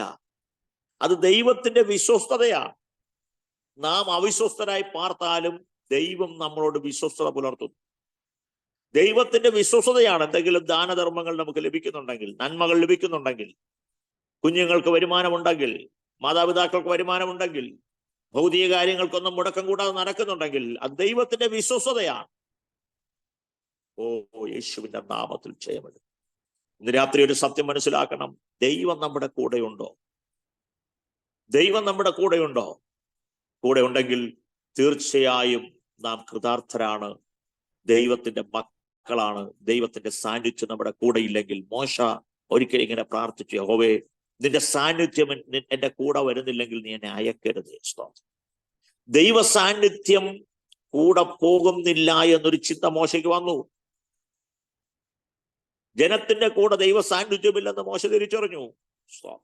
മോശ പറയുകയാണ്, നിന്റെ സാന്നിധ്യം എന്റെ കൂടെ പോരുന്നില്ലെങ്കിൽ നീ എന്നെ അയക്കരുത്. എത്രയെത്ര അത്ഭുതം കണ്ടവരാണ് ഇസ്രായേൽ മക്കൾ. കണ്ട അത്ഭുതങ്ങളിലൊന്നും അവര് ഉറച്ചു നിന്നില്ല. ദൈവത്തിൽ അവർ ഉറച്ചു നിന്നില്ല. ജാതീയ ചിന്തകൾ അവരെ എല്ലാ കാലത്തും ഭരിച്ചുകൊണ്ടിരുന്നു. ജാതീയ രാജാക്കന്മാരെ അവർ നോക്കി, അവര് മറ്റേ ജാതികളുടെ ദേവന്മാരെ നോക്കി. അതിനായിരുന്നു അവർക്ക് കൂടുതൽ കമ്പം, അതിനോടായിരുന്നു താല്പര്യം. ഇന്നും മനുഷ്യന്റെ സ്നേഹം മുഴുവൻ ലോകത്തോടാണ്. ലോകത്തിന്റെ എല്ലാ വ്യവസ്ഥിതികളിലേക്കും മനുഷ്യൻ ഇറങ്ങിപ്പോവുകയാണ്. സത്യത്തിന് വേണ്ടി നിൽക്കുന്ന എത്ര പേരുണ്ട്? സത്യത്തിന് വേണ്ടി പോരാടുന്ന എത്ര പേരുണ്ട്? ദൈവത്തിന് സ്തോത്രം. ഹല്ലേലൂയ. ഇന്ന് രാത്രി സ്തോത്രം. 5-ാമത്തെ പോയിന്റ് ഞാൻ പറയട്ടെ. 4-ാം അധ്യായം അതിന്റെ 7-ാം വാക്യത്തിൽ പറയും, ദൈവം ഒരു പുഴുവിനെ കൽപ്പിച്ചുണ്ടാക്കിയ പുഴുവ് കൃത്യതയോടെ ആ ഡ്യൂട്ടി നിർവഹിച്ചു. എന്താ നിർവഹിച്ചത്? ദൈവത്തിന് സ്തോത്രം. അതിന്റെ 8-ാം വാക്യം വായിക്കുമ്പോൾ കാണുന്നു, കൽപ്പിച്ചാക്കി അത് ആവണക്ക് കുത്തിക്കളഞ്ഞു. അത് വാടിപ്പോയി. സൂര്യൻ ഉദിച്ചപ്പോൾ ദൈവം അത് അത്യുഷ്ണമുള്ളൊരു കിഴക്കൻ കാറ്റ് കൽപ്പിച്ചു വരുത്തി. ദൈവത്തിന് സ്തോത്രം. 6-ാമത്തെ പോയിന്റിൽ വായിക്കുന്ന 4-8 ദൈവം അത്യുഷ്ണമുള്ള ഒരു കിഴക്കൻ കാറ്റ് കൽപ്പിച്ചു വരുത്തി. നോക്കിക്കേ, സ്തോത്രം. 1-ാമത് സമുദ്രത്തിൽ ഒരു പെരുങ്കാറ്റടിച്ചു. 2-ാമത് ഒരു മഹാ മത്സ്യത്തെ കൽപ്പിച്ചാക്കി. 3-ാമത് മത്സ്യത്തിനോട് കൽപ്പിച്ചു, യോനയെ കൊണ്ടുപോയി നിനവയിൽ ഛർദ്ദിക്കുവാൻ. മത്സ്യം അത് ചെയ്തു. 4-ാമത് യഹോവയായ ദൈവം ഒരാവണക്കനെ കൽപ്പിച്ചുണ്ടാക്കി, യോനയ്ക്ക് അവിടെ വിശ്രമിക്കുവാൻ, തണലിന് വേണ്ടി. 5-ാമത് ഒരു പുഴുവിനോട് കൽപ്പിച്ചു. പുഴു വന്ന് കൃത്യതയോടെ ആ ഡ്യൂട്ടി നിർവഹിച്ചു, അതിനെ കുത്തിക്കളഞ്ഞു. 6-ാമത് ദൈവം അത്യുഷ്ണമുള്ള ഒരു കിഴക്കൻ കാറ്റ് കൽപ്പിച്ചു വരുത്തിയെന്നാണ് വായിക്കുന്നത്. അപ്പൊ അത്യുഷ്ണമുള്ള കിഴക്കൻ കാറ്റ് കൽപ്പിച്ചു വരുത്തിയത് ആവണക്കിനെ ഉണക്കിക്കളഞ്ഞു. അത് യോനയ്ക്ക് വളരെ അസഹ്യം. ദൈവത്തിന് സ്തോത്രം ചെയ്യാം. യോന നോക്കിയിരുന്നത്, ഈ ജനത്തിന് എന്താണ് സംഭവിക്കാൻ പോകുന്നത്? യോനയുടെ പ്രശ്നം അത് തന്നെയായിരുന്നു. വിജാതീയരായിരിക്കുന്ന ഈ ജനത്തിനോട് പോയി ദൈവത്തിന്റെ വചനം സന്ദേശം അറിയിക്കുമ്പോൾ ഇവര് മാനസാന്തരപ്പെടും. മാനസാന്തരപ്പെട്ടാൽ ദൈവം അവരുടെ മേലുള്ള ന്യായവിധി അയക്കാതെ ദൈവം അവരെ വിടിവിക്കും. അപ്പൊ അവരുടെ മേലൊരു ന്യായവിധി വരണമെന്ന് ആഗ്രഹിക്കുന്ന പ്രവാചകൻ. നമ്മൾ പലപ്പോഴും നമ്മുടെ കോപത്തിൽ പറയാറില്ലേ, ഇവനെ ദൈവം ന്യായം വിധിക്കും. എത്രയെത്ര പേര് നമ്മൾ അങ്ങനെ വിധി കൽപ്പിച്ചു കഴിഞ്ഞു. വിധിക്കുവാൻ നമുക്ക് അധികാരമില്ലെന്ന് വ്യക്തമായി വേദപുസ്തകം പറഞ്ഞിട്ടും നമ്മൾ എത്ര പേരെ വിധിക്കുന്നവരാ? എത്ര പേരുടെ മേൽ ശിക്ഷ കൽപ്പിച്ചാക്കുന്നവരാ? ഇതിന് വല്ലതും നമുക്ക് അധികാരം ദൈവം തന്നിട്ടുണ്ടോ? പക്ഷെ നമ്മൾ ഇപ്പോഴും ആ പദം നമ്മൾ ഉപയോഗിക്കാറില്ലേ? മറ്റുള്ളവരെ വിധിക്കാറില്ലേ? മറ്റുള്ളവരെ ശിക്ഷാവിധിയെ വാങ്ങിച്ചു കൊടുക്കുമെന്ന് പറയാറില്ലേ? ദൈവത്തിന് സ്തോത്രം ചെയ്യാം. ദൈവമക്കളെ, നമ്മുടെ ഹൃദയ വിശാലത ഇന്ന് രാത്രി ദൈവം നോക്കുന്നുണ്ട്. നമ്മുടെ ചിന്താഗതികളെ കർത്താവ് നോക്കുന്നുണ്ട്. ഞാനിത് പറയുമ്പോൾ 1-2 കാര്യങ്ങൾ കൂടെ ഞാൻ നിങ്ങളോട് ഓർപ്പിക്കട്ടെ. 2:10 നമ്മൾ വായിച്ചു. സ്തോത്രം. അത് യോനയെ കരക്ക് ഛർദ്ദിച്ചു കളഞ്ഞു. യോനയുടെ വിവരണങ്ങളിൽ ഇതുവരെ സ്തോത്രം, യോനയുടെ ജീവിതത്തിൽ നടന്ന 7 അത്ഭുതങ്ങളുണ്ട്. 7 അത്ഭുതങ്ങൾ. യോനയുടെ ജീവിതത്തിൽ നടന്ന 7 അത്ഭുതങ്ങൾ. ദൈവത്തിന് സ്തോത്രം ചെയ്യാൻ ഞാൻ അതുകൂടി ഒന്ന് പറഞ്ഞിട്ട് എന്റെ വിഷയത്തിലേക്ക് ഞാൻ മടങ്ങി വരാം. സ്തോത്രം. യോനയുടെ ജീവിതത്തിൽ നടന്ന 7 അത്ഭുതങ്ങൾ എന്താണ്? ഒന്ന് പെരുങ്കാറ്റ്, സ്തോത്രം, നമ്മൾ വായിച്ചു അല്ലെ, പെരുങ്കാറ്റ്, സ്തോത്രം. 2:1-4 നമ്മൾ വായിച്ചു. 2 യോനയുടെ ആമേൻ യോനയെ ചൂണ്ടിക്കാണിക്കുവാൻ ചിട്ടയോടെ ആമേൻ സ്തോത്രം ചെയ്തു, നിയന്ത്രിച്ച് ആമേൻ മത്സ്യത്തെ കൊണ്ടുവന്ന് നിർത്തി. 1:7 യോനയുടെ ജീവിതത്തിൽ നടന്ന അത്ഭുതങ്ങളാണ്. 1 യോനയെ യഥാസ്ഥാനപ്പെടുത്താൻ അടിച്ച പെരുങ്കാറ്റ്. 2 മത്സ്യത്തെ കൽപ്പിച്ചു കൊണ്ടുവന്ന് യോനയുടെ യാത്രയിൽ യോനയെ രക്ഷിക്കുവാൻ വേണ്ടി ദൈവം തമ്പുരാൻ അയച്ചു. 3 സമുദ്രത്തെ ശാന്തമാക്കി. ഈ പ്രശ്നം നടക്കുമ്പോൾ തന്നെ സമുദ്രത്തെ എന്ത് ചെയ്തു? തമ്പുരാൻ ശാന്തമാക്കി. ദൈവത്തിന് സ്തോത്രം ചെയ്യാം. 1:15 നമ്മൾ വായിക്കുന്നു. 4 യോനയെ വിഴുങ്ങുവാൻ ഒരു മഹാ മത്സ്യത്തെ ആമേൻ കൽപ്പിച്ചാക്കി. സ്തോത്രം. 1 പെരുങ്കാറ്റടിച്ചു. 2 ആമേൻ യോനയാണ് ഈ വിഷയത്തിൽ ഇതിന് പിടിക്കപ്പെടേണ്ട ആൾ ആരാണെന്നുള്ളത് അവർ ചീട്ടിട്ടു. കപ്പലിൽ ചീട്ടിട്ടപ്പോൾ യോനയ്ക്ക് തന്നെ ചീട്ട് വീണു. ആ ചീട്ടിനെ തമ്പുരാൻ നിയന്ത്രിച്ചു. നമുക്കറിയാം ഹാഗാനെ പിടിക്കുവാൻ വേണ്ടി ചീട്ടിട്ടത്.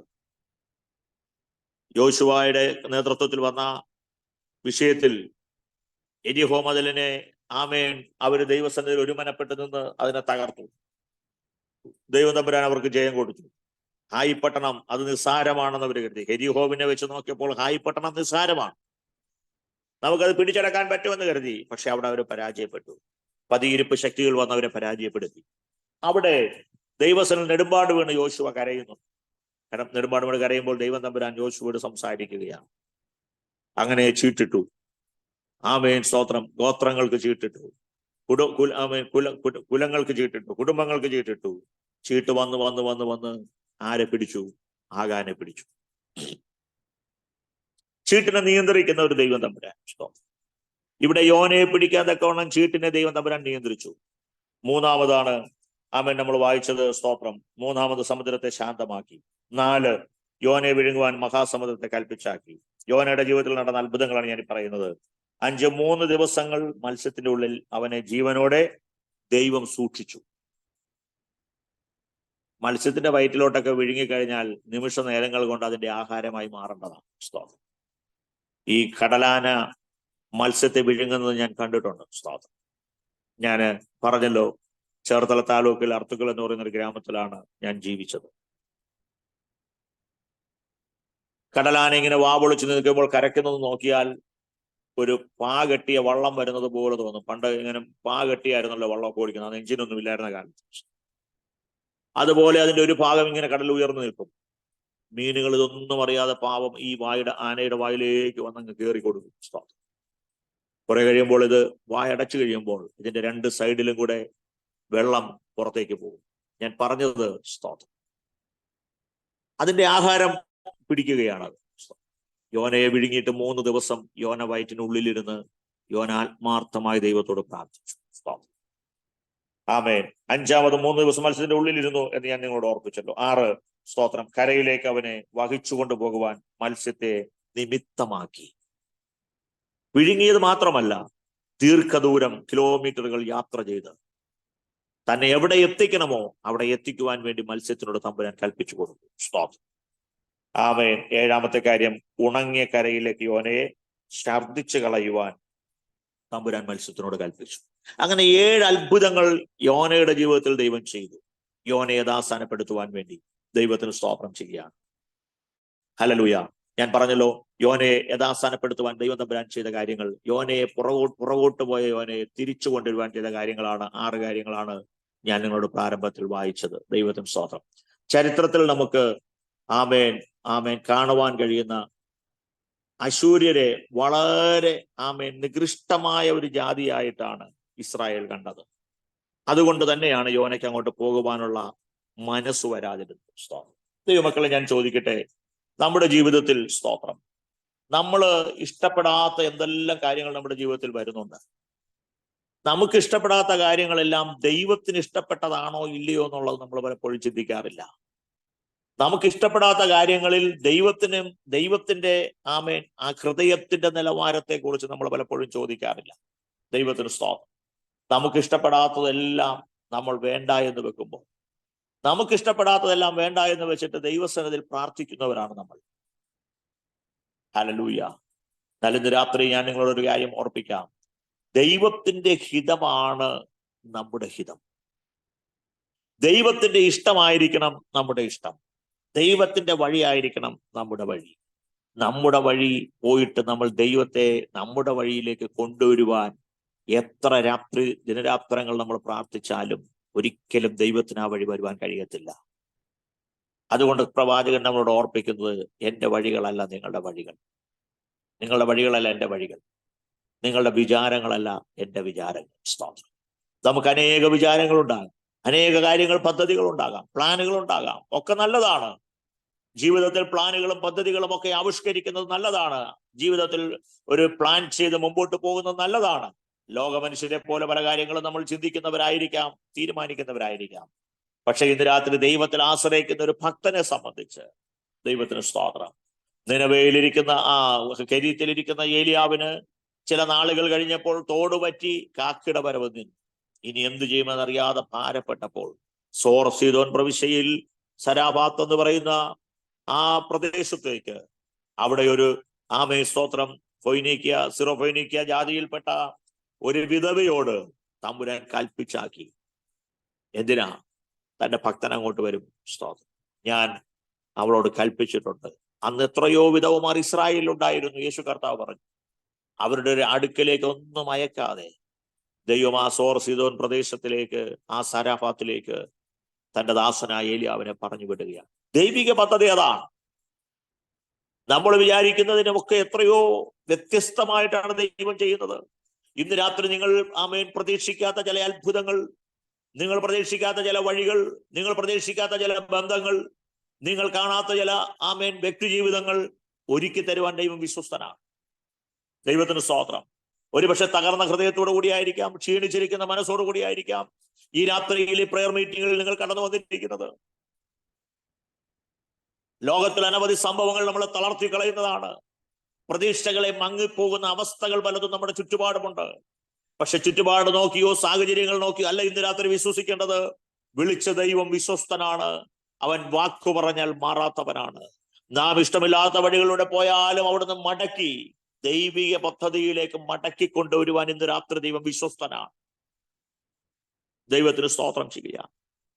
എന്നെ കേൾക്കുന്ന ദൈവമക്കളെ, ദൈവിക വഴി സ്തോത്രം പലപ്പോഴും നമുക്ക് വിശാലത തോന്നിയെന്ന് വരത്തില്ല. അത് ഇടുക്കവും ഞെരുക്കവുമായിരിക്കാം.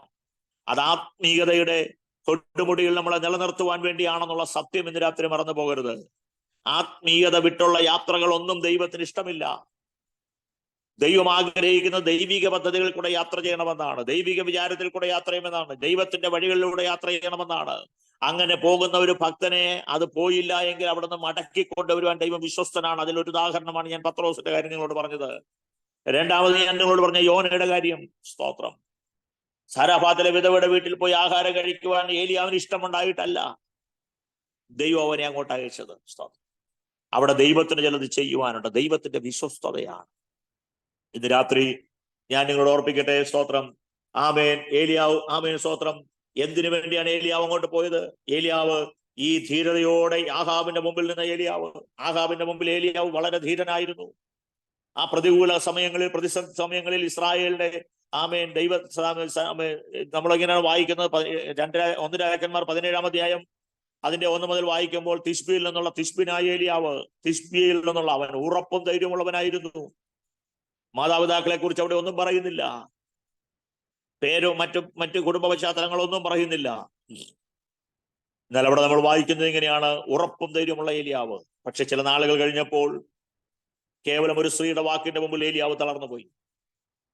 ഏലിയാവ് പറഞ്ഞൊരു വാക്കുണ്ട്: എനിക്ക് മരിച്ചാൽ മതി, ഇപ്പോൾ എനിക്ക് മരിച്ചാൽ മതി യഹോവേ. എന്താ കാരണം? തന്റെ ശുശ്രൂഷ തനിക്ക് ദൈവമല്ലേ ഏൽപ്പിച്ചത്?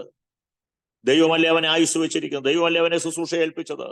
ഞാൻ ചോദിക്കട്ടെ, നമ്മുടെ ജീവിതത്തിൽ നമുക്ക് പ്രതികൂലമെന്ന് തോന്നുമ്പോൾ നമ്മൾ പോലും അറിയാതെ പറഞ്ഞു പോകുന്നുണ്ട്, കർത്താവ് നീ ഒന്ന് വന്നാൽ മതിയായിരുന്നു. എന്തിനാ കർത്താവ് വന്നാൽ മതി എന്ന് പറയുന്നത്?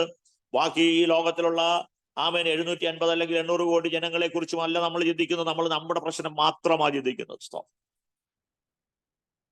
നമുക്കൊരു പ്രതിസന്ധി വരുമ്പോൾ ഉടനെ പറയും, കർത്താവ് നീ ഒന്ന് വന്നാൽ മതിയായിരുന്നു. നമ്മുടെ പ്രതിസന്ധി തീർക്കാനല്ല കർത്താവ് വരേണ്ടത്. നമ്മുടെ പ്രതിസന്ധി തീർക്കാൻ കർത്താവ് വരണമെന്നില്ല. കർത്താവ് ഒരു വാക്ക് കൽപ്പിച്ചാൽ മതി. Praise the Lord. ഇന്ന് രാത്രി എന്നെ കേൾക്കുന്ന ദൈവമക്കളെ, ഒരു യാഥാർത്ഥ്യം നമ്മൾ തിരിച്ചറിയണം. കർത്താവ് നമ്മളെ ഒരാളെയല്ല നോക്കുന്നത്. ഒരു യോനയെ മടക്കി വരുത്തിയപ്പോൾ അവിടെയുള്ള മുഴുവൻ ജനത്തെയും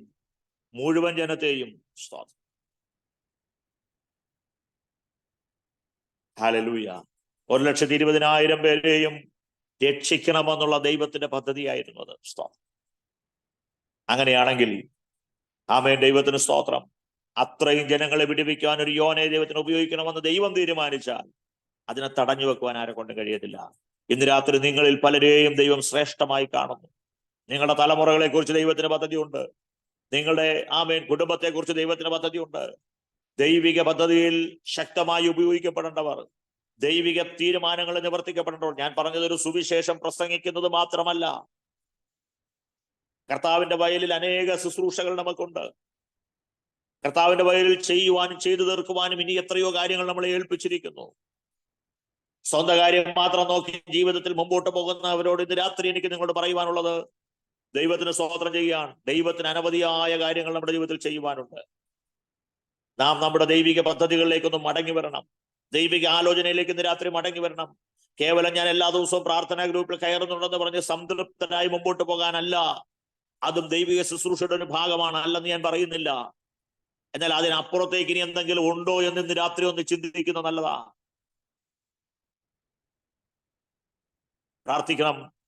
പ്രാർത്ഥിക്കുന്ന ഒരു വലിയ ശുശ്രൂഷയാണ്. പ്രാർത്ഥിക്കുന്നവരെ ലോകം ഒരു പക്ഷെ അറിഞ്ഞെന്ന് വരികയില്ല, പക്ഷെ ദൈവം അറിയുന്നുണ്ട്. സ്തോത്രം. എന്നാൽ ഇന്ന് രാത്രി ഞാൻ പറയാം, ദൈവം അറിയാത്ത അനേകർ പ്രസംഗിക്കുന്നുണ്ട്. പ്രസംഗിക്കാൻ ദൈവം അറിഞ്ഞില്ലെങ്കിലും പ്രസംഗിക്കാൻ പറ്റും. പക്ഷെ പ്രാർത്ഥിക്കുന്നവരെ ദൈവം അറിയുന്നുണ്ടെന്നുള്ള സത്യം മറന്നു പോകരുത്. അതുകൊണ്ട് പ്രാർത്ഥിക്കുന്ന ഒരു ശുശ്രൂഷ അല്ലെന്നല്ല ഞാൻ പറഞ്ഞത്, പ്രാർത്ഥിക്കണം. പക്ഷേ അവിടം കൊണ്ട് മാത്രം ഒതുങ്ങുവാനല്ല ദൈവം ഇന്ന് രാത്രി ആഗ്രഹിക്കുന്നത്. സ്തോത്രം. ദൈവത്തോട് ആലോചന ചോദിച്ച ഈ ദിവസങ്ങളിൽ പിന്നെയും ദൈവഹിതത്തിനായി സമർപ്പിച്ചു കൊടുക്കുവാൻ ഈ രാത്രിയിൽ പരിശുദ്ധാത്മാവിന് നിങ്ങളോട് ആലോചന പറയുവാൻ. ഏലിയാവ് പറഞ്ഞു, മതി കർത്താവേ, മതി എന്ന്. ഏലിയാവ് നീയല്ല പറയേണ്ടത്. എവിടെ നിർത്തണമെന്നും എവിടെ തുടങ്ങണമെന്നും എവിടെ നിർത്തണമെന്നും തീരുമാനിക്കുന്ന ദൈവമാണ്. പലരും പറഞ്ഞിട്ടുണ്ടാകാം, മതി, ഇനി എന്തിനാ ഇപ്പൊ പഴയതുപോലെ ഒന്നും ആമേൻ കൂട്ടായ്മയുടെ ബലമില്ല, സ്ട്രെങ്ത് ഇല്ല, മതി.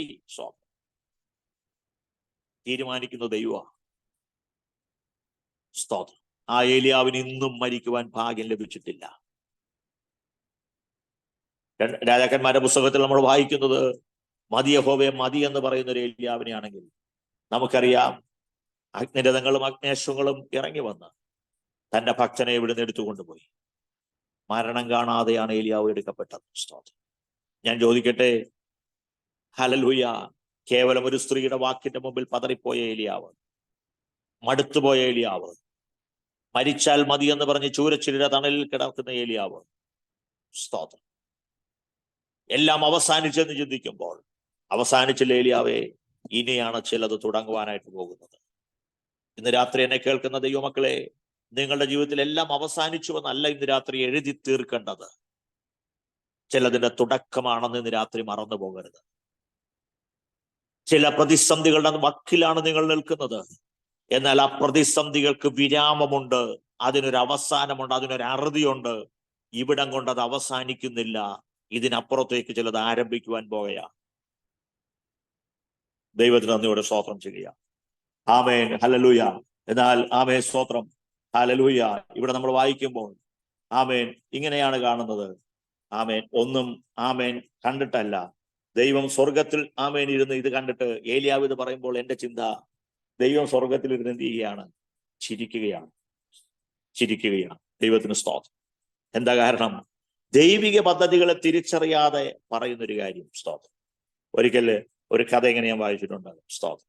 ഒരു സ്കൂളിൽ ആമേൻ, ആ സ്കൂളിന്റെ ആമേൻ നടത്തിപ്പ്, അതിന്റെ ഉടമസ്ഥത വഹിക്കുന്ന സ്കൂളിന്റെ ഓണർ അല്ലെങ്കിൽ അതിന്റെ MD, ഡയറക്ടർ, സ്തോത്രം, അദ്ദേഹത്തിന്റെ കൊച്ചുമകൻ ആ സ്കൂളിലാണ് പഠിക്കുന്നത്. പിയോൺ വന്ന എല്ലാ പീരീഡിലും ഇങ്ങനെ ബെല്ലടിക്കും. ഇവന് ഈ ബെല്ലടിക്കുന്ന ഭയങ്കര ഇഷ്ടമാണ്. അപ്പൊ ഈ കുഞ്ഞിനൊരു ആഗ്രഹം ഉള്ളിൽ വന്നു, എനിക്ക് പഠിച്ച് വലുതായി ഈ സ്കൂളിന്റെ പിയൂണാകണം. അവന്റെ പേരൻസിന് അവനെ കുറിച്ചുള്ള ആഗ്രഹം, അവരുടെ കാലശേഷം ഇതിന്റെ നടത്തിപ്പ്, ഇതിന്റെ ഡയറക്ടർ സ്ഥാനത്തേക്ക് എൻ്റെ കുഞ്ഞുങ്ങളെ കൊണ്ടുവരണമെന്ന് അവരുടെ ആഗ്രഹം. പക്ഷെ അവന്റെ ആഗ്രഹം എനിക്ക് വലുതായിട്ട് ഇതിന്റെ പിയൂണാകണം. ഇതുപോലെയാണ് ദൈവവിളി കേട്ട് ഇറങ്ങിത്തിരിച്ച നമ്മുടെയൊക്കെ പലരുടെയും ആഗ്രഹം. നമുക്ക് നമ്മുടേതായ ചില ആഗ്രഹങ്ങളുണ്ട്. ഏലിയാവ് പറഞ്ഞതുപോലെ ഇപ്പൊ മരിച്ചാൽ മതി, ഇപ്പൊ ഇവിടം കൊണ്ട് തീരട്ടെ. ശിംശോൻ പറഞ്ഞു, ഞാൻ മരിക്കാം, പക്ഷെ എൻ്റെ കൂടെ എനിക്ക് വിരൽ ചില കൊല്ലണം.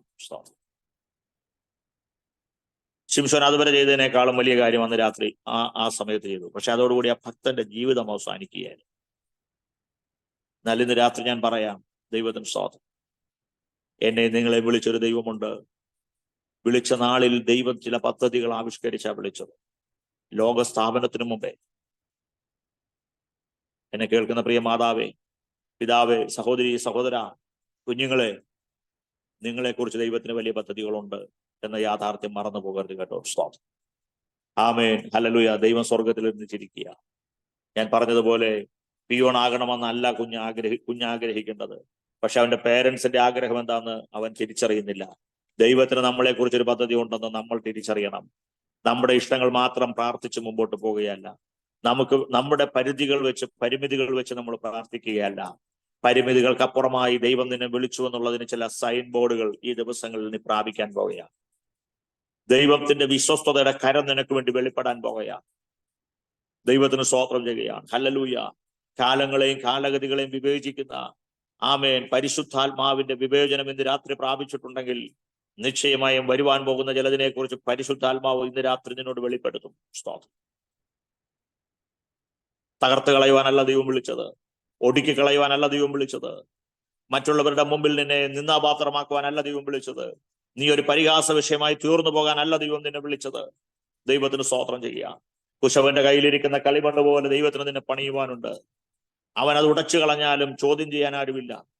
ആ ഉടയ്ക്കപ്പെട്ട പാത്രത്തിന്റെ ആ മണ്ണ് കൊണ്ട് അവൻ അതിനെ വീണ്ടും കുഴച്ച് ആ ചക്രത്തിന്മേൽ വെച്ച് പണിയുന്ന ഒരു നല്ല കുശവനാണ് നമ്മുടെ കർത്താവ്. സ്തോത്രം. ഇന്ന് രാത്രി എന്നെ കേൾക്കുന്ന ദൈവമക്കളെ, ദൈവത്തിന് സ്തോത്രം. ദൈവത്തിന്റെ ഉന്നതമായ ഉയരങ്ങളിലേക്കുള്ള ആമേൻ ഉയരാൻ നമുക്ക് സാധിക്കുന്നില്ല എന്ന് മാത്രമേ ഉള്ളൂ. ദൈവത്തിന് നമ്മളെ ഉയർത്തുവാൻ ആഗ്രഹമുണ്ട്, പക്ഷെ നമുക്കതിനായിട്ട് കഴിയുന്നില്ല. നമ്മളെ പലപ്പോഴും ഈ ഗുരുത്വാകർഷണം, ആമേൻ, ഐസക് ന്യൂട്ടൺ പറഞ്ഞ പോലെ ഗുരുത്വാകർഷണം നമ്മളെ താഴോട്ട് വലിക്കുകയാണ്. ലോകവും അതിന്റെ ചുറ്റുപാടും അതിന്റെ സാഹചര്യങ്ങളും ആത്മീയതയുടെ നിലവാരത്തിലേക്ക് നമ്മളെ ഉയരുവാൻ സമ്മതിക്കുന്നില്ല. ദൈവത്തിന് സ്തോത്രം ചെയ്യാൻ. എന്നാൽ ഇവിടെ നമ്മൾ വായിക്കുമ്പോൾ ആദ്യത്തെ 3 കാര്യങ്ങൾ, യോനയെ കുറിച്ച് ഞാൻ നിങ്ങളോട് പറഞ്ഞ ആദ്യത്തെ 3 കാര്യങ്ങൾ എന്തിനു വേണ്ടിയായിരുന്നു? ആമേൻ, സ്തോത്രം ചെയ്യാൻ. ഹല്ലേലൂയ. 1,20,000 പേരെ മടക്കി കൊണ്ടുവരുവാനാണ് എങ്കിൽ അടുത്ത 3 കാര്യം ഉപദേശിയെ, പ്രവാചകനെ ദൈവത്തിങ്കിലേക്ക് മടക്കി കൊണ്ടുവരുവാൻ വേണ്ടിയായിരുന്നു. 6 കാര്യങ്ങൾ ഞാൻ നിങ്ങളോട് പറഞ്ഞില്ലേ? ഒന്നാമത്തെ ദൈവിക പദ്ധതി നിനവേയിലെ 1,20,000 പേരെ അവരെ മടക്കി കൊണ്ടുവരിക എന്നുള്ളതായിരുന്നു. അതിനുവേണ്ടിയായിരുന്നു ആദ്യത്തെ 3 കാര്യങ്ങൾ. എന്നാൽ അവസാനത്തെ 3 കാര്യങ്ങൾ പ്രസംഗിച്ച യോനയെ ദൈവത്തിന് ആവശ്യമുണ്ട്. സ്തോത്രം. യോനയെ മടക്കി കൊണ്ടുവരേണ്ടത് ദൈവത്തിന്റെ ആവശ്യമാണ്. സ്തോത്രം. ഹല്ലേലൂയ. ആമേൻ. നല്ലൊരു മിനിസ്ട്രി അത് മുഴുവൻ പേരെയും നേടി. എന്നാൽ ഞാൻ നഷ്ടപ്പെട്ടു പോകാനല്ല ദൈവം ആഗ്രഹിക്കുന്നത്. നമ്മളൊരു മിനിസ്ട്രി ചെയ്തു, അനേകർക്ക് വേണ്ടി പ്രാർത്ഥിച്ചു, അനേകരെ ദൈവകൃപയിലേക്ക് കൊണ്ടുവന്നു, അനേകരെ വിശ്വാസത്തിൽ നിലനിർത്തുവാൻ നമ്മുടെ ശുശ്രൂഷകൾ, നമ്മുടെ മിനിസ്ട്രി കാരണമായി. പക്ഷെ നമ്മുടെ നിലവാരം ഇന്ന് എവിടെ എത്തി നിൽക്കുന്നു? നമ്മൾ തകർന്നു പോകാനാണോ ദൈവം ആഗ്രഹിക്കുന്നത്? ഒരിക്കലുമല്ല. നമ്മളെ തകർത്ത് കളയുവാൻ ദൈവത്തിന് പദ്ധതി ഇല്ല. ദൈവിക പ്രോഗ്രാമിലുള്ള കാര്യമല്ല അത്. നമ്മളെ നിലനിർത്തേണ്ട ദൈവത്തിന്റെ ആവശ്യമാണ്. അതുകൊണ്ടാണ് ആദ്യത്തെ 3 കാര്യങ്ങൾ നിനവേയിലെ നിവാസികൾക്ക് വേണ്ടി ചെയ്തെങ്കിൽ പിന്നത്തെ 3 കാര്യങ്ങളും യോനയെ ദൈവം ഒന്ന് പഠിപ്പിക്കുവാൻ വേണ്ടിയാണ് അടുത്ത 3 പദ്ധതികളും ദൈവം ആവിഷ്കരിച്ചത്. അങ്ങനെയാണെങ്കിൽ ഈ ദിവസങ്ങളിൽ ജീവിതത്തിൽ സംഭവിക്കുന്ന പല കാര്യങ്ങളിലും ദൈവത്തിന് സ്തോത്രം, നമ്മുടെ മിനിസ്ട്രിയുടെ വിശാലത മാത്രമല്ല, നമ്മുടെ വിശാലതയും ദൈവം ആഗ്രഹിക്കുന്നുണ്ടെന്നുള്ള സത്യം ഇന്ന് രാത്രി മറന്നു പോകരുത്. ദൈവത്തിന് സ്തോത്രം ചെയ്യാൻ. ഹല്ലേലൂയ. മറ്റുള്ളവർക്ക് വേണ്ടി പ്രാർത്ഥിച്ചിട്ട്, മറ്റുള്ളവർക്ക് വേണ്ടി പ്രസംഗിച്ചിട്ട്, മറ്റുള്ളവർക്ക് വേണ്ടി ഇടിവിൽ നിന്നിട്ട്, മറ്റുള്ളവരെ ആശ്വസിപ്പിച്ചിട്ട്, മറ്റുള്ളവരെ ബലപ്പെടുത്തിയിട്ട്, സർഗസ് കൂടാരത്തിലെ ജോക്കർ കരയുന്നത് പോലെ ആമേൻ, ആമേൻ, ജോക്കർ ജനത്തിന്റെ മുമ്പിലേക്ക് ഇറങ്ങുമ്പോൾ ജനം പൊട്ടിച്ചിരിക്കും. എന്റെ അനുഭവത്തിൽ ഞാൻ പറയാം, നോർത്ത് ഇന്ത്യയിൽ ഞാൻ കർത്താവിന്റെ വേലയിലായിരിക്കുന്ന സന്ദർഭത്തിൽ ദൈവത്തിന് സ്തോത്രം, അവിടെ അടുത്തൊരു സർഗസ് കൂടാരമുണ്ടായിരുന്നു. ഞാൻ താമസിക്കുന്ന ആ പ്രെയർ ഹാളിന് തൊട്ടടുത്ത് ഒരു സർഗസ് കൂടാരം കൊണ്ടുവന്ന് അടിച്ചു, തമ്പടി. അവിടെ ഒരു ജോക്കറുണ്ട്. അവർ മാസങ്ങൾ അവിടെ ഉണ്ടായിരുന്നു. ആ മനുഷ്യന് സമയം കിട്ടുമ്പോഴെല്ലാം എൻ്റെ അടുക്കൽ വരും. സ്തോത്രം. അദ്ദേഹം എൻ്റെ അടുക്കൽ വരുമ്പോഴെല്ലാം കരയുന്നതാണ് ഞാൻ കണ്ടിട്ടുള്ളത്. എന്നാൽ കൂടാരത്തിലേക്ക് അദ്ദേഹം കയറുമ്പോൾ ജനത്തെ മുഴുവൻ ചിരിപ്പിക്കും. ഇന്ന് രാത്രി മറ്റുള്ളവരെ ആശ്വസിപ്പിക്കുകയും സ്വയം ആശ്വാസം കണ്ടെത്തുവാൻ കഴിയാതെ ഭാരപ്പെടുകയും ചെയ്യുന്ന ആരെങ്കിലും ഇന്ന് രാത്രി എന്നെ കേൾക്കുന്നുണ്ടെങ്കിൽ, ദൈവവൈതലേ, നിനക്കും കൂടെ വേണ്ടിയാണ് ദൈവം പദ്ധതി ആവിഷ്കരിച്ചിരിക്കുന്നത്. ഈ പദ്ധതിയിൽ നീ അനേകർക്ക് ആശ്വാസമായി തീർന്നിട്ട് നിന്റെ ജീവിതം ഇവിടം കൊണ്ട് തീർന്നു പോകാനല്ല, നിനക്ക് വേണ്ടി പുതിയതൊന്ന് ചെയ്യുവാൻ എൻ്റെ കർത്താവ് ആഗ്രഹിക്കുന്നു. നിനക്ക് വേണ്ടി ചില പദ്ധതികൾ ദൈവം ആവിഷ്കരിച്ചിരിക്കുന്നു. ഒരുപക്ഷെ പിതാക്കന്മാരുടെ പ്രാർത്ഥന, നിങ്ങളുടെ കുടുംബത്തിന്റെ പ്രാർത്ഥന, കുടുംബത്തിന്റെ സാന്നിധ്യം പലർക്കും ഒരു ആശ്വാസമായിട്ടുണ്ടാകാം. ഇന്ന് രാത്രി കർത്താവെ, എന്റെ വിഷയം ഞാൻ ആരോട് പറയും? എന്റെ വിഷയത്തിന് വേണ്ടി ആര് പ്രാർത്ഥിക്കും? എന്റെ വിഷയം പറഞ്ഞാൽ മറ്റുള്ളവർ എന്ത് വിചാരിക്കും? മറ്റുള്ളവർ വിചാരിക്കുമോ ഒരുപക്ഷെ പ്രതിഫലത്തിന് വേണ്ടിയാണെന്ന്? ഒരിക്കലുമല്ല. സ്തോത്രം. പ്രതിഫലം നിശ്ചയിക്കുന്നത് സ്വർഗമാണ്. നിനക്ക് വേണ്ടി ഒരു പദ്ധതിയും ആവിഷ്കരിച്ചിട്ടുണ്ട്. വീണ്ടും ഞാൻ നിങ്ങളോട് ഉറപ്പിച്ചു പറയുകയാണ്. സ്തോത്രം. ഞാനൊരു അനാത്മികനാണെങ്കിലും ദൈവം സ്തോത്രം. യോനയ്ക്ക് തോന്നിക്കാണും, ഞാനൊരു അനാത്മികനാണോ? ഈ ജനത്തിന് വേണ്ടി ഞാൻ ചിന്തിച്ച് തെറ്റായിപ്പോയോ എന്നൊക്കെ ചിന്തിച്ച് യോന ഒരുപക്ഷെ പിന്മാറിപ്പോയേക്കാമായിരുന്നു. യോനയെ പിന്മാറിപ്പോകാതെ മടക്കി കൊണ്ടുവരുവാൻ ദൈവം പദ്ധതികൾ ആവിഷ്കരിച്ചു. ദൈവം ഏത് കാര്യം ചെയ്യുമ്പോഴും ഓർത്തുകൊള്ളണം, ദൈവം ദൂരവ്യാപകമായി അല്ലെങ്കിൽ ലോക അവസാനത്തോളം എല്ലാ നാളത്തേക്കുമുള്ള കാര്യങ്ങളാണ് തമ്പുരാൻ ഒരുക്കുന്നത്. ഒരു വിഷയത്തിൽ തുടക്കത്തിൽ കൊണ്ട് നിർത്തുന്നവനല്ല ദൈവം. ദൈവത്തിന് സ്തോത്രം ചെയ്യാൻ. ഹല്ലേലൂയ. ദൈവം സ്തോത്രം. മോശ പാറയെ അടിച്ചു. പാറയടിക്കാൻ കൽപ്പിക്കാൻ പറഞ്ഞപ്പോൾ അടിച്ചു. സ്തോത്രം. വെള്ളം ചാടി പുറപ്പെട്ടു. ഒരുപക്ഷെ തമ്പുരാൻ പറഞ്ഞത് കൽപ്പിക്കാനാണ് പറഞ്ഞത്, അടിക്കാനല്ല പറഞ്ഞത്. അടിച്ചപ്പോൾ തമ്പുരാൻ വേണമെങ്കിൽ വെള്ളം കൊടുക്കാതിരിക്കാമായിരുന്നു. പക്ഷെ ജനത്തിന്റെ നടുവിൽ നിൽക്കുന്ന ശുശ്രൂഷകനെ ദൈവം അവിടെ ലജ്ജിപ്പിച്ചില്ല. ഈ രാത്രി എല്ലാം നമ്മുടെ ഹിതം, നമ്മുടെ നന്മ കൊണ്ട് മാത്രമാണ് നമ്മൾ ജയം പ്രാപിച്ച് മുമ്പോട്ട് വന്നെന്ന് കരുതരുത്. തെറ്റായ പലതും നമ്മൾ ചിന്തിച്ചപ്പോഴും, തെറ്റായ വഴികളിൽ കൂടെ നമ്മൾ നടന്നപ്പോഴും, തെറ്റായ കാര്യങ്ങൾ നമ്മൾ ചെയ്തപ്പോഴും തമ്പുരാൻ നമ്മളോട് കരുണ കാണിച്ചു എന്നുള്ള സത്യം ഇന്ന് രാത്രി മറന്നു പോകരുത്. ദൈവത്തിന് സ്തോത്രം ചെയ്യാം. അവിടെ നമ്മളെ വേണമെങ്കിൽ മോശയെ ലജ്ജിപ്പിക്കാമായിരുന്നു, വെള്ളം പുറപ്പെടാതിരിക്കാമായിരുന്നു. അത് സ്തോത്രം. ഇതുവരെയും കണ്ട മോശയും മോശയുടെ ശുശ്രൂഷകളും അനുഭവിച്ച ജനത്തിന്റെ നടുവിൽ ദൈവം മോശയെ ലജ്ജിപ്പിക്കാതെ അടിച്ചപ്പോഴും വെള്ളം ചാടി പുറപ്പെട്ടെന്നാണ് നമ്മൾ വായിക്കും. ദൈവത്തിന് സ്തോത്രം ചെയ്യാം. ഹല്ലേലൂയ. മോശയുടെ പ്രവൃത്തിയിൽ ദൈവം പ്രസാദിച്ചില്ല. നമ്മുടെ പ്രവർത്തനങ്ങളിൽ വെള്ളം പുറപ്പെട്ടു, ജനം കുടിച്ചു. പക്ഷെ മോശയുടെ പ്രവൃത്തിയിൽ ദൈവത്തിന് പ്രസാദമുണ്ടായില്ല. നമ്മുടെ പല കാര്യങ്ങളിലും ദൈവം പ്രസാദിക്കുന്നുണ്ടോ? നാം ചെയ്യുന്ന കാര്യങ്ങളിലൊക്കെ ദൈവത്തിന് മനസ്സുണ്ടോ? ദൈവം പ്രസാദിക്കുന്നുണ്ടോ? ദൈവം സന്തോഷിക്കുന്നുണ്ടോ? ഇന്ന് രാത്രി നമ്മളൊന്ന് ചിന്തിക്കേണ്ടത് ആവശ്യമാണ്. സ്തോത്രം. ഹല്ലേലൂയ. ആകയാൽ ദൈവമക്കളെ, നമുക്ക് ഈ ദിവസങ്ങളിൽ കർത്താവിന്റെ സന്നിധിയിലേക്ക് നമുക്ക് നടത്തി വരാം. നമ്മുടെ പ്രവർത്തനത്തിന്റെ നിലയേക്കാൾ നമ്മുടെ ഹൃദയത്തിന്റെ നിലവാരത്തെ ഇന്ന് രാത്രി കർത്താവിന്റെ മുമ്പിൽ ഒന്ന് തുറന്നു കാണിക്കാം. സ്തോത്രം. പ്രവർത്തനത്തിന്റെ അതിരുകളുടെയും വിശാലതകളുടെയും കണക്കുകളൊക്കെ നമ്മൾ ഡയറിയിൽ ഒരുപക്ഷെ കുറിച്ചു വെച്ചിട്ടുണ്ടാകാം. ഇന്ന് രാത്രി ദൈവം നോക്കുന്നത് ഡയറിയിൽ കുറിച്ചു വെച്ചിരിക്കുന്ന പ്രവർത്തനത്തിന്റെ റിപ്പോർട്ടല്ല കേട്ടോ. ദൈവം നോക്കുന്നത് നീ കർത്താവിന് വേണ്ടി എന്തൊക്കെ ചെയ്തു എന്നുള്ളതല്ല. ഇന്ന് രാത്രി നിന്റെ ഹൃദയത്തിന്റെ നിലവാരത്തെ ദൈവം പരിശോധിക്കുകയാണ്. ഞാൻ എൻ്റെ വാക്കുകൾ ദീർഘമാക്കുന്നില്ല. ദൈവത്തിന് സ്തോത്രം ചെയ്യാൻ നമ്മുടെ മുമ്പിൽ സമയം കടന്നു പോയിക്കൊണ്ടിരിക്കുന്നല്ലോ. മത്തായിയുടെ സുവിശേഷം 5-ാം അധ്യായം അതിന്റെ 45-ാമത്തെ വാക്യം ഞാനൊന്ന് വായിക്കുന്നു. മത്തായിയുടെ സുവിശേഷം 5-ാം അധ്യായം 45-ാമത്തെ വാക്യം ഞാൻ നിങ്ങൾക്കായി ഒന്ന് വായിക്കുന്നു. സ്തോത്രം. ഹല്ലേലൂയ. ഇങ്ങനെയാണ് വായിക്കുന്നത്. സ്തോത്രം. സ്വർഗസ്ഥനായ നിങ്ങളുടെ പിതാവിന് പുത്രന്മാരായി തീരേണ്ടതിന് തന്നെ അവൻ ദുഷ്ടന്മാരുടെ മേലും നല്ലവരുടെ മേലും തന്റെ സൂര്യനെ ഉദിപ്പിക്കുകയും നീതിമാന്മാരുടെ മേലും നീതികെട്ടവരുടെ മേലും മഴ പെയ്യ്ക്കുകയും ചെയ്യുന്നുവല്ലോ. ദൈവത്തിന് സ്തോത്രം. 46-ാം വാക്യം ഇങ്ങനെ വായിക്കുന്നു. നിങ്ങളെ സ്നേഹിക്കുന്നവരെ സ്നേഹിച്ചാൽ നിങ്ങൾക്ക് എന്ത് പ്രതിഫലം? ചുങ്കക്കാരും അങ്ങനെ തന്നെ ചെയ്യുന്നില്ലയോ? സ്തോത്രം. ഹല്ലേലൂയ. അവൻ ദുഷ്ടന്മാരുടെ മേലും നീതിമാന്മാരുടെ മേലും മഴ പെയ്യിക്കുന്നു. നിങ്ങളെ സ്നേഹിക്കുന്നവരെ സ്നേഹിച്ചാൽ എന്ത് പ്രയോജനം? ചുങ്കക്കാരും പാപികളും ദുഷ്ടന്മാരും അങ്ങനെ ചെയ്യുന്നില്ലയോ? കർത്താവ് ചോദിക്കുക. ഇന്ന് രാത്രിയിൽ ആമേൻ പ്രതിഫലങ്ങളെ നോക്കിക്കൊണ്ടോ, ആമേൻ സ്തോത്രം, പ്രതിഫലങ്ങളെ എന്തെങ്കിലും പ്രതിഫലത്തിനു വേണ്ടിയോ അല്ല നമ്മളൊരു കാര്യം ചെയ്യുന്നത്. കർത്താവ് നമ്മളോട് കൽപ്പിച്ചിട്ടുണ്ടെങ്കിൽ നിശ്ചയമായി നമ്മൾ അതിനായിട്ട് സമർപ്പിക്കപ്പെടണം. ഇതാണ് ദൈവത്തിന്റെ സ്വഭാവം. സ്തോത്രം. എത്ര അകന്നു പോയാലും വിടാതെ നമ്മളെ പിൻപറ്റുന്ന ഒരു ദൈവം. യോനയെ മടക്കി കൊണ്ടുവരുവാൻ വേണ്ടി ഉത്സാഹിക്കുന്ന ദൈവം. നിനവെ നിവാസികളെ രക്ഷിക്കുവാൻ വേണ്ടി യോനയെ നിമിത്തമാക്കിയ ദൈവം. അപ്പോൾ തന്നെ യോനയെ തള്ളിക്കളഞ്ഞില്ല ദൈവം. സ്തോത്രം. ഇന്ന് രാത്രി ചിലരെയൊക്കെ കർത്താവിന് വേണ്ടി നേടുവാൻ നിങ്ങളെ കൊണ്ട് കഴിഞ്ഞെങ്കിൽ ആ നേടിയ നിങ്ങളെ തകർത്ത് കളയുവാനല്ല കേട്ടോ, നിങ്ങളെ ദൈവം ഉയർത്തുവാൻ ദൈവത്തിന് ഹിതമുണ്ട്. സ്തോത്രം. നമുക്ക് ദൈവസന്നിധിയിൽ ഒരുമിച്ച് ഇന്ന് രാത്രിയിലായിരിക്കാം. ഹല്ലേലൂയ. നമ്മൾ എന്ത് മിനിസ്ട്രി കർത്താവിന് വേണ്ടി ചെയ്താലും അത് കർത്താവിന്റെ നാമത്തിന് വേണ്ടി ചെയ്യുന്നതൊക്കെ നല്ലതാണ്. അപ്പോൾ തന്നെ നമ്മുടെ മനസ്സ് ക്ഷീണിച്ചും തളർന്നു പോകാൻ ദൈവം ആഗ്രഹിക്കുന്നില്ല. നമ്മളെ മടക്കി കൊണ്ടുവരുവാൻ ദൈവം ആഗ്രഹിക്കുന്നു. നമ്മുടെ ആത്മീയ നിലവാരത്തെ പരിശോധിക്കുന്ന ഒരു ദൈവം, നമ്മുടെ ഹൃദയ നിലവാരങ്ങളെ തൂക്കി നോക്കുന്ന ഒരു ദൈവം. സ്തോത്രം. മറ്റുള്ളവരുടെ മുമ്പിൽ നമ്മളെ ലജ്ജിപ്പിക്കാതെ നിർത്തുന്നുണ്ട്. പക്ഷെ ദൈവത്തിൽ നകന്നു പോകാൻ അതൊന്നും കാരണമാകരുത്. മോശയെ കനാൻ നാട് കാണിച്ചിട്ട് പറഞ്ഞു, നീ അവിടെ കടക്കുകയില്ല. സ്തോത്രം. എന്താ കാരണം? തന്റെ കോപത്തിൽ താൻ ചെയ്ത പ്രവൃത്തി. ലഭിക്കേണ്ട പല നന്മകളും ജീവിതത്തിൽ നഷ്ടപ്പെട്ടു പോകുന്നുണ്ട് ശുശ്രൂഷയുടെ നടുവിൽ. ആമേൻ. മറ്റുള്ളവർക്ക് വേണ്ടി നമ്മൾ കരയുമ്പോൾ നമ്മളെ തന്നെ പലപ്പോഴും നഷ്ടപ്പെടുത്തി കളയാതിരിക്കാൻ നമ്മൾ ശ്രദ്ധിക്കണം കേട്ടോ. സ്തോത്രം. ഇന്ന് രാത്രിയിൽ നമ്മുടെ ആമേൻ കണ്ണുകളെ ഒരു നിമിഷം അടയ്ക്കാം. നമ്മളെ തന്നെ പൂർണ്ണമായും ദൈവകരങ്ങളിലേക്ക് ഒന്ന് ഏൽപ്പിച്ചു കൊടുക്കാം.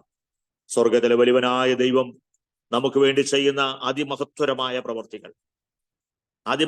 പ്രവർത്തികൾ ഇതുപോലുള്ള പ്രാർത്ഥനാ ഗ്രൂപ്പുകളിൽ ഒരു പാട്ട് പാടുവാനാണ് അവസരം ലഭിച്ചെങ്കിൽ തീർച്ചയായും അത് കർത്താവിന് വേണ്ടി അനേകർക്കൊരാശ്വാസമായി തീരുന്ന ഒരു പ്രവൃത്തി തന്നെയാണ്.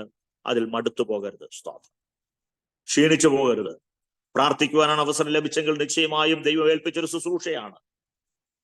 ഇല്ല, ഇതൊന്നും ചെയ്യാൻ കഴിയുന്നില്ല, മറ്റുള്ളവർക്ക് വേണ്ടി രഹസ്യത്തിലാണ് പ്രാർത്ഥിക്കുന്നതെങ്കിൽ അതിന്റെ പിന്നിൽ ദൈവത്തിനൊരു പദ്ധതിയുണ്ട്. ദൈവത്തിന് സ്തോത്രം. ദൈവം നമ്മളെ ആഴമായി സ്നേഹിക്കുന്നു. നമ്മുടെ അയോഗ്യതകൾ കണ്ടിട്ടും അയോഗ്യതകൾ തിരിച്ചറിഞ്ഞിട്ടും നമ്മളെ തള്ളിക്കളയാതെ നമ്മളെ പിന്തുടരുന്ന ഒരു കർത്താവിനെ കുറിച്ചാണ് ഇന്ന് രാത്രി ഞാൻ നിങ്ങളോട് സംസാരിച്ചത്. അത് പത്രോസിന്റെ പിന്നാലെ മാത്രമല്ല, യോനയുടെ പിന്നാലെ മാത്രമല്ല, ഏലിയാവിന്റെ പിന്നാലെ മാത്രമല്ല.